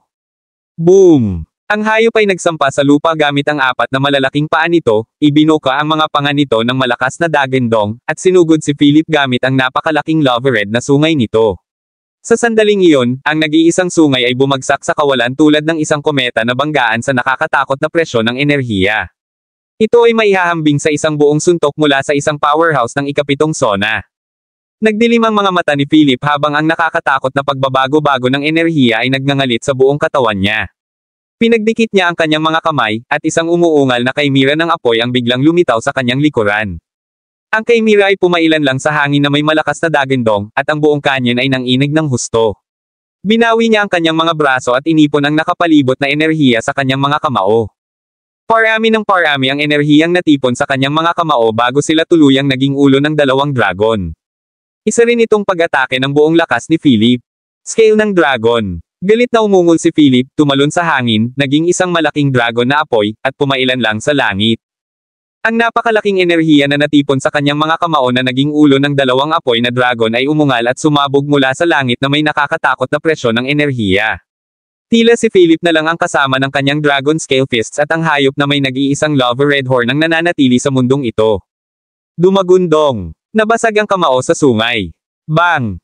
Umalangaw-ngaw sa buong kanya ng isang nakakabasag na tunog na parang sonic boom. Sa isang iglap, lumipad ang graba, gumuho ang mga bangin, at bumitak ang lupa. Isang malaking bola ng pulang ilaw ang sumabog sa pagitan ng dalawa. Ang bola ng liwanag na ito ay pinalaki at nilamon ang buong kanyan. Boom! Isang napakalaking tunog ang kumalat sa lahat ng direksyon sa buong espasyo sa isang iglap. Narinig din ng apat na grupo sa ibang lugar ng espasyong ito ang napakalaking tunog sa sandaling ito. May umakyat sa tuktok ng higanteng puno, tumingin sa malayo, at nakita ang isang pulang bola ng liwanag na tumataas sa hangin. Nakatayo si Samuel Woods habang nasa likod ang kanyang mga kamay sa tuktok ng puno. Matalim ang kanyang mga mata, at kumikislap ang mga alituntunin ng swordsmanship. Sa ibaba niya, nagtulungan si Hugh Woods at ang iba pa upang patayin ang isang hayop na mukhang kambing. Kailangan nating magmadali. Tumalon si Samuel pababa mula sa tuktok ng puno at tumagal ng 7 o 8 segundo bago siya lumapag. Malamig niyang sinulyapan ang halimaw na nakahiga sa pool ng dugo. Tito Samuel, anong lugar ito? Sulok ba talaga ng kabilang baybayin? Humakbang si Hugh at nag-aalalang tanong. Tumango si Samuel at sinabing, oo, ito ang isang sulok ng 3 abandonadong mundo ng kabilang baybayin sa ating bansa, na lahat ay nahiwalay sa kabilang baybayin sa pamamagitan ng pinagsamang pagsisikap ng ating mga nauna. Ang layunin ay pag-aralan ang mga alituntunin at paraan ng kaligtasan ng kabilang baybayin at bumuo ng ilang espesyal na talento upang makayanan natin ang mga hamon sa hinaharap. Nagdilim ang mukha ni Hugh habang nagtanong, Tito Samuel, sinasabi mo bang lalabanan natin ang pagkakaroon ng kabilang baybayin sa malapit na hinaharap? Kabanata 2947. Natahimik si Samuel bago sinabing, hindi imposible. Natuklasan kamakailan ng Heavenly Court ang ilang kawalang tatag sa Stargate, at nakahanap din kami ng higit pang mga senyales ng paggising sa mga nilalang na ito sa kabilang baybayin na nananatili sa bansa, kaya kailangan naming gumawa ng mga advanced na paghahanda. Pagkasabi noon, tinapik ni Samuel ang electron-ikong relo sa kanyang pulso at sinipat ang mapa. Nasa kanlurang bahagi sila. Tara na, wala na tayong maraming pagkakataon, sabi ni Samuel. Sa gitna ng bagyo, natangay ang mga bangin at lupa, na naging sanhi ng paglipad ng graba sa paligid. Nang tuluyang mawala ang bagyo, wala na ang buong kanyan. Sa gitna ng bagyo, mayroong isang malaking malalim na hukay na daan-daang metro ang laki. Sa gitna ng hukay, ang nag-iisang sungay sa isang may sungay na hayop ay nabasag at ang halimaw ay bumagsak sa lupa habang natatakpan ng dugo, napaungol ng malungkot. Naputol din ang 4 na malalaking kadena. Hindi rin maganda ang kalagayan ni Philip. Mapalad siyang nakatiis sa bagyo. Pagkalapag niya, sinulyapan niya ang halimaw na umuungol sa hukay, tumalikod, at tumakbo sa labasan. Ang buong kanyan ay gumuho. Ilang milya ang layo ng Horus at ang iba pa. Tumayo sila sa mga sanga ng matayog na higanting puno at hinintay si Philip. Nandito siya, sigaw ni Lord Ludo at agad na sumugod. Mukha siyang nag-aalala at kinakabahang nagtanong, Philip, nasaktan ka ba? Umiling si Philip, dumapo sa sanga ng higanting puno, at nakangiting sinabi, ayos lang ako. Tara na. Tumango si Fennel at ang iba pa at nagpatuloy sa pagsulong sa isang rutang ipinapakita sa mapa. Ang lugar na ito ay isang masukal na kagubatan na nabuo ng nagtataasang mga higanting puno. Sila ay 100 metro ang taas, napakataas na walang nakakakita sa tuktok. Ang isang tao na tumetalon sa mga dambuhalang puno na ito ay parang isang ardilya. Ganito ba ang hitsura ng isang sulok ng kabilang baybayin? Makalipas ang 10 minuto, naglalakad pa rin si Philip at ang iba pa sa higanting kagubatan. Sa wakas ay nakahanap sila ng lawa at nagpasyang huminto para magpahinga. Anong klaseng lugar ba talaga ang kabilang baybayin? Kahit na ang mga puno ay daan-daang metro ang taas, at ang mga hayop ay napakalakas. Kung talagang sinasalakay nila ang ating sibilisasyon, ano ang magagawa natin para labanan? Nag-aalalang tanong ni Moses. Si Philip at ang iba ay nakaupo sa mga bato at tumingin sa paligid. Sinabi ni Philip, hindi ko alam, ngunit ngayon na alam na natin ang higit pa tungkol sa mga patakaran at pagkakaroon ng kabilang baybayin, ito ay magiging kapaki-pakinabang sa kung paano natin malalabanan ang kanilang pagsalakay sa hinaharap. Tama si Philip, ngunit ang lahat ay napuno pa rin ng kawalan ng katiyakan. Iyon ay dahil ini-imagine nila kung ano ang kabilang baybayin, lahat ng nasa harap nila ay lampas sa kanilang Ketulusen. Ito ba ay isang mundo na puno ng ilang at kakaibang mga hayop? O isang mataas na sibilisadong pag-iral? Ang lahat ay hindi alam. Baka ang mga sinaunang pantas na naghihiwalay at nagpalipat-lipat ng pira-piraso ng kabilang baybayin ang makakaalam nito. Biglang yumanig ng malakas ang lupa at nakuha ang atensyon ng lahat. Pakiramdam ko ay libu-libong mga hayop ang tumatakbo sa lupa. Tumalon ang lahat sa mga puno ng kahoy. Pagkaraan ng ilang sandali, dumaan sa ilalim nila ang mga sangkawan ng mga hayop at itinumba ang hindi mabilang na mga higanting puno. Ang mga extraterrestrial na hayop na ito ay tila tumatakbo ng baliw para sa kanilang buhay. Ang ilang mga hayop na may lakas ng ika-6 na sona sa kanila ay maaaring kumagat sa kamatayan o natamba ang mga halimaw na humaharang sa kanilang harapan habang sila ay tumatakbong galit na galit. Si Philip at ang iba ay patuloy na tumetalon sa pagitan ng mga higanting puno, at ang kanilang mga ekspresyon ay mabilis na kinabahan. Dapat may nangyari. Kung hindi, ang mga halimaw na ito ay hindi tataka sa gulat na tulad nito. Habang sila ay naguguluhan tungkol dito, sa di kalayuan, isang dagandong ng isang halimaw ang umalingaw-ngaw sa buong kalawakan. Bukod dito, kumalat ang isang malakas at nakakatakot na aura. Ang isang hari ng mga hayop ay nagsisikap na labagin ang tuktok ng ika-7 sona. Mabilis na humatol at napabulala si Lord Ludo. Kabanata 2948. Nang marinig ito, natigilan ang lahat. Sinubukan ng isang hari ng mga hayop na labagin ang tuktok ng ika-7 sona. Ito ay sobrang nakakatakot. Ang gayong makapangyarihang hayop ay talagang umiral sa bahaging ito ng lupa. Seryoso ka ba? Tanong ni Philip na nakakunot ang noo. Hindi ito magandang balita. Mabilis na tumango si Lord Ludo at sinabing, tama. Mayroon kaming mga talaan ng sitwasyong ito sa database ng Heavenly Court. Tsaka tignan mo. Habang sinasabi iyon, inilabas ni Lord Ludo ang sirang diagnostic device, na bumalik na sa normal sa ngayon. Maaaring ang miasma sa kanya ang nakaapekto sa normal na operasyon ng device na ito. Sa sandaling ito, isang pulang ilaw ang patuloy na kumikislap sa screen sa gitna ng device na may salitang Danger. Ang resulta ng diagnostic device ay nagsasaad na ang isang hari ng mga hayop ay nagsisikap na labagin ang rurok ng ikapitong sona. Napabuntong hininga ang lahat. Ang isang hayop sa tuktok ng ikapitong sona ay hindi isang bagay na maaari nilang harapin sa oras na ito. Seryosong sinabi ni Lord Ludo, ayon sa mga resulta ng diagnostic device, sa tuwing tatangkain ng isang hari ng mga hayop na labagin ang kaharian, isang radius na 100 milya ang mababalat sa presensya nito, kaya naman sinusubukan ng mga halimaw na ito na makatakas. Dahil ang nakapaligid na lugar ay minarkahan ng hari ng mga hayop bilang teritoryo nito. Bukod dito, ang hari ng mga hayop ay magiging pinaka-agresibo sa panahong ito. Kaya, walang maglalakas loob na lumapit ng madali. Ito ang ilang talaan ng hari ng mga halimaw na nakita ko sa loob ng langit na hukuman. Nang matapos magsalita si Lord Ludo, si Philip at ang iba pa ay nakatitig sa malayo kung saan nagsisibagsakan ang mga dambuhalang puno na parang isang malaking halimaw ang nag-aalsa. Sa ibaba nila, iba't ibang mga hayop ang tumakbo o lumipad para sa kanilang buhay. Sinulyapan ni Philip ang mapa ng elektron-ikong relo sa kanyang palso at nalaman na ang lugar kung saan sinusubukang labagin ng hari ng mga hayop ang kaharian ay nasa gitna mismo ng rutang pinili nilang marating ang exit.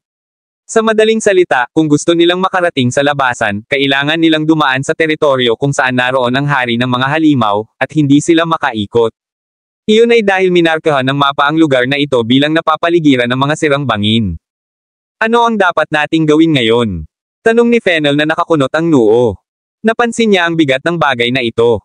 Ang pagdaan sa teritoryo ng isang hari ng mga hayop sa tuktok ng ikapitong sona ay katumbas ng panliligaw sa kamatayan. Tiningnan ni Philip si Ludo ng seryoso at nagtanong, mayroon pa bang ibang paraan? Tiningnan ni Lord Ludo ang diagnostic device sa kanyang kamay, umiling, at sinabing, hindi. May kaunting impormasyon tungkol sa hari ng mga hayop. Mahirap silang puntahan. Hindi ko inaasahan na makatagpo ako ng isang hari ng mga hayop mula sa kabilang pampang dito. Kung ganoon, mapipilitin lang natin, itinaas ni Philip ang kanyang kilay at tumingin sa malayo.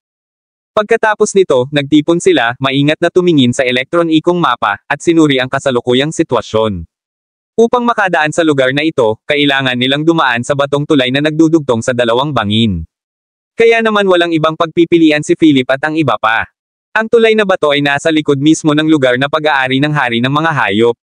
Narating lamang nila ang tulay na bato pagkatapos dumaan sa lugar kung nasaan ang halimaw. Kabanata 2949.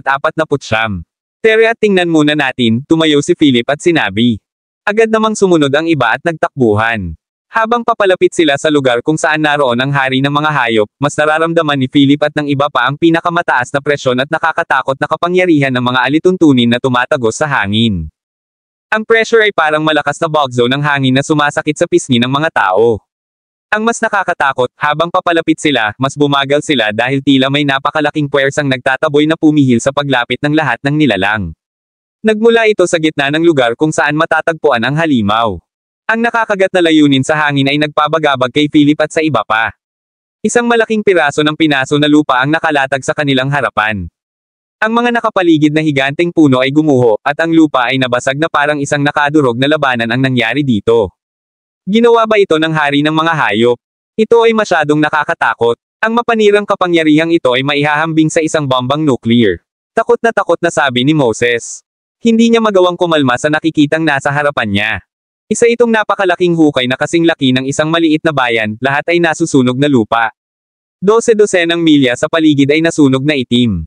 Sa gitna ng malalim na hukay na ito, isang malaking hayop na may pakpak na hugis pterosaur ang nakahandusay. Napakalaki ng halimaw na ito. Ang pares ng pakpak nito ay kasinlaki ng soccer field. Ang malaking ulo nito, matalas na tuka, at malaking laman na sungay sa tuktok ng ulo nito ay kumikinang ng maliwanag na may tatlong kulay na parang isang maningning na hiyas. Sa sandaling ito, humihingal ang halimaw na parabang nakaranas ng isang mahusay na labanan. Nakahiga ito sa malalim na hukay at patuloy na umuungol, na naglalabas ng hindi matatag na presyon. Ang panggigipit na ito ang dahilan kung bakit ang ibang mga hayop ay tumatakas para sa kanilang buhay. Tumili. Ang halimaw ay napaungol na parang sa sobrang sakit. Napansin ng malalaking mata nito si Philip at ang iba pang sumalakay sa teritoryo nito. Ikinumpas nito ang kanyang mga pakpak at nagpasabog ng isang bagyo. Sinira ng bagyong ito ang mga kalapit na higanteng puno at nagpalipad ng graba. Si Philip at ang iba ay kumuha ng defensive posture. Gayunpaman, pagkatapos ng ilang paggalaw, ang halimaw ay dumudulas muli na parang pagod na pagod. Anong nangyayari? Tanong ni Fennel. Inilabas ni Lord Ludo ang aparato at itinuro ito sa halimaw upang kolektahin at pag-aralan ang data nito. Ito ay isang winged dragon, isang adultong extraterrestrial na hayop sa kalagitnaan ng yugto ng ikapitong sona. Nabigo ito sa pagtatangka nitong maabot ang rurok ng ikapitong sona at ngayon ay nag-iipon ng lakas bilang paghahanda sa susunod na pagtatangka. Paliwanag ni Lord Ludo at kinabahan.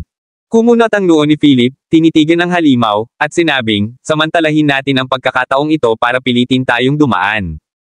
Nagkatinginan ng ilang tao at agad na umalis. Napaharap sa nakagigimbal na presyon na nagmumula sa may pakpak na dragon, sumugod sila sa likuran.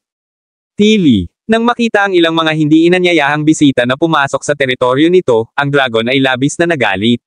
Gusto nitong aipakpak ang kanyang mga pakpak, ngunit ngayon lang ito nakakonsumo ng sobrang lakas. Kaya, maaari lamang itong sumigaw upang ilabas ang kanyang galit. Si Philip at ang iba ay umikot sa gilid ng malaking malalim na hukay na ito at tumakbo ng ilang daang metro pasulong. Whoosh! Biglang, isang malakas na bugzo ng hangin ang humampa sa kanilang harapan. Mag-ingat ka! Bulalas ni Lord Ludo. Kumunat ang noo ni Philip. Inihagis ng dragon ang makapal at mahabang buntot nito sa kanila na may malaking bugzo ng hangin at lumilipad na graba. Ito ay maihahambing sa isang pag-atake sa maagang yugto ng ikapitong sona. Philip dodged, ilagay ang kanyang mga kamay magkasama, at smacked out. Dumagundong. Ang lupa ay gumuho at isang makapal na pader na bato ang bumangon mula sa lupa sa harap ni Philip at ng iba pa. Tumalon din sila pabalik ng 12-dosenang metro. Boom! Ang malaking buntot ng dragon ay bumasag sa malaking pader na bato at ipinadala ang mga basag na bato kay Philip at sa iba pa. Sa kabutihang palad, si Philip at ang iba ay umatras sa isang ligtas na lugar. Huff! Napabuntong hininga ang lahat. Ano ngayon? Ito ay tumatanggi na tayo ay dumaan, nag-aalalang tanong ni Moses.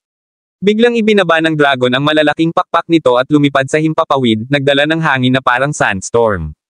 Ilang beses itong umungal na parang nagdedeklara ng pag-angkin sa teritoryo nito. Kabanata 2950.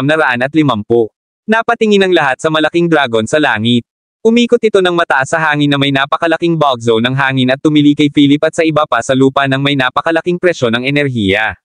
Sa sandaling iyon, ang presyon ng enerhiya na iyon ay parang bundok na tumitimbang ng 10-10 milyong tonelada, na idiniin ang ulo ng lahat. Napakunot ang noo ni Philip at walang choice kundi ilabas ang kanyang kingship energy field para protektahan si Fennel at ang iba pa. Ang larangan ng enerhiya ng pagiging hari ay nakatiis sa presyon mula sa kalangitan. Gayunpaman, siya ay nasa unang bahagi lamang ng ikapitong sona. At saka, kaka-advance pa lang niya sa stage na ito at hindi pa rin matatag ang kanyang lakas. Nahaharap sa isang hari ng mga hayop na malapit ng labagin ang rurok ng ikapitong sona, napakababa ng kanyang posibilidad na manalo. Tili. Binuksan ng dragon ang malaking tuka nito at nagbuga ng malakas na hangin mula sa bibig nito. Ang hangin ay naglalaman ng mga wind blades na dumurog sa lahat ng mga higanteng puno sa paligid hanggang sa magkapira-piraso. Ang kalangitan ay puno ng malalakas na hangin na may nakakatakot na presyon ng enerhiya na dumaan kay Philip at sa iba pa. Sinalubong ni Philip ang pag-atake at pinakawalan ang ganap na hadlang ng larangan ng enerhiya ng kaharian. Whoosh! Ang hangin ay kumayod sa ganap na hadlang ng kingship energy field na may malakas na alingaw-ngaw na nagpahirap sa eardrum ng lahat ng tao sa loob. Ano ang mas nakakatakot ay ang hangin ay naghiwa-hiwalay ng ilang mga bitek sa harang. Kung magpapatuloy ito, tiyak na hindi natin matatalo ang halimaw na ito. Nagdesisyon kaagad si Fennel at naghanda para makipaglaban. Itinaas ni Philip ang kanyang mga mata, tumingin sa tulay na bato sa malayo, at sumigaw, umalis muna kayo. Sisirain ko ang pagtugis. Hindi, talagang hindi. Ito ay isang hari ng mga hayop na may lakas ng gitnang yugto ng ikapitong sona. Walang paraan na matatalo mo ito ngayon. Agad na hinawakan ni Lord Ludo ang braso ni Philip at pilit na napailing. Kumunat ang noo ni Philip at sinulyapan si Fennel. Sa isang marahas na sampal, itinulak niya si Lord Ludo at ang iba papalabas ng kanyang kingship energy field. Sa sandaling iyon, nanlaki ang mga mata ni Lord Ludo habang iniunat niya ang kanyang kamay, sinusubukang hawakan si Philip ng buong lakas. Sumigaw siya, Philip. Lumingon si Philip at tinitigan ang dragon sa langit. Isang energy vortex ang lumitaw sa paligid niya, at ang mga talampakan ng kanyang mga paa ay umiikot na may pulang apoy. Boom! Si Philip ay pumailan lang sa hangin na parang taong nagliliyab at sinuntok ang dragon sa langit. Sa gilid ni Fennel, pinangunahan niya ang lahat at tumakbo sa direksyon ng tulay na bato. Sa langit, tumingin ang dragon at nakita si Philip na tumatalon sa langit na parang isang nasusunog na tao. Nakita rin ito si Fennel at ang iba pang gustong samantalahin ang pagkakataong makatakas. Galit na tumili ito at ikinumpas ang malalaking pakpak, gustong sumisid. Ako ang kalaban mo. Isang galit na sigaw. Nagngangalit ang katawan ni Philip sa energy pressure habang sinuntok ng nagninangas niyang kamao ang dragon sa kalangitan. Boom! Ang suntok na ito ay naglalaman ng layuning pumatay kay Philip. Ito ay naging isang malaking naglalagablab na kamao at humampe sa dragon. Galit na tumili ang dragon at nagpaspak ng malakas na hangin gamit ang mga pakpak nito kay Philip. Poof! Bumangga ang hangin sa nagninangas na kamao, at sumabog ang isang kapangyarihang makabasag ng lupa. Ang naglalagablab na kamao ay natangay ng hangin at napuno ng apoy ang hangin, na nagpapula ng langit. Maraming salamat mga kamaster sa walang sawang pagsusubaybay, isang like, share, and subscribe naman dyan mga kamaster. Abangan ang susunod pang mga kabanata.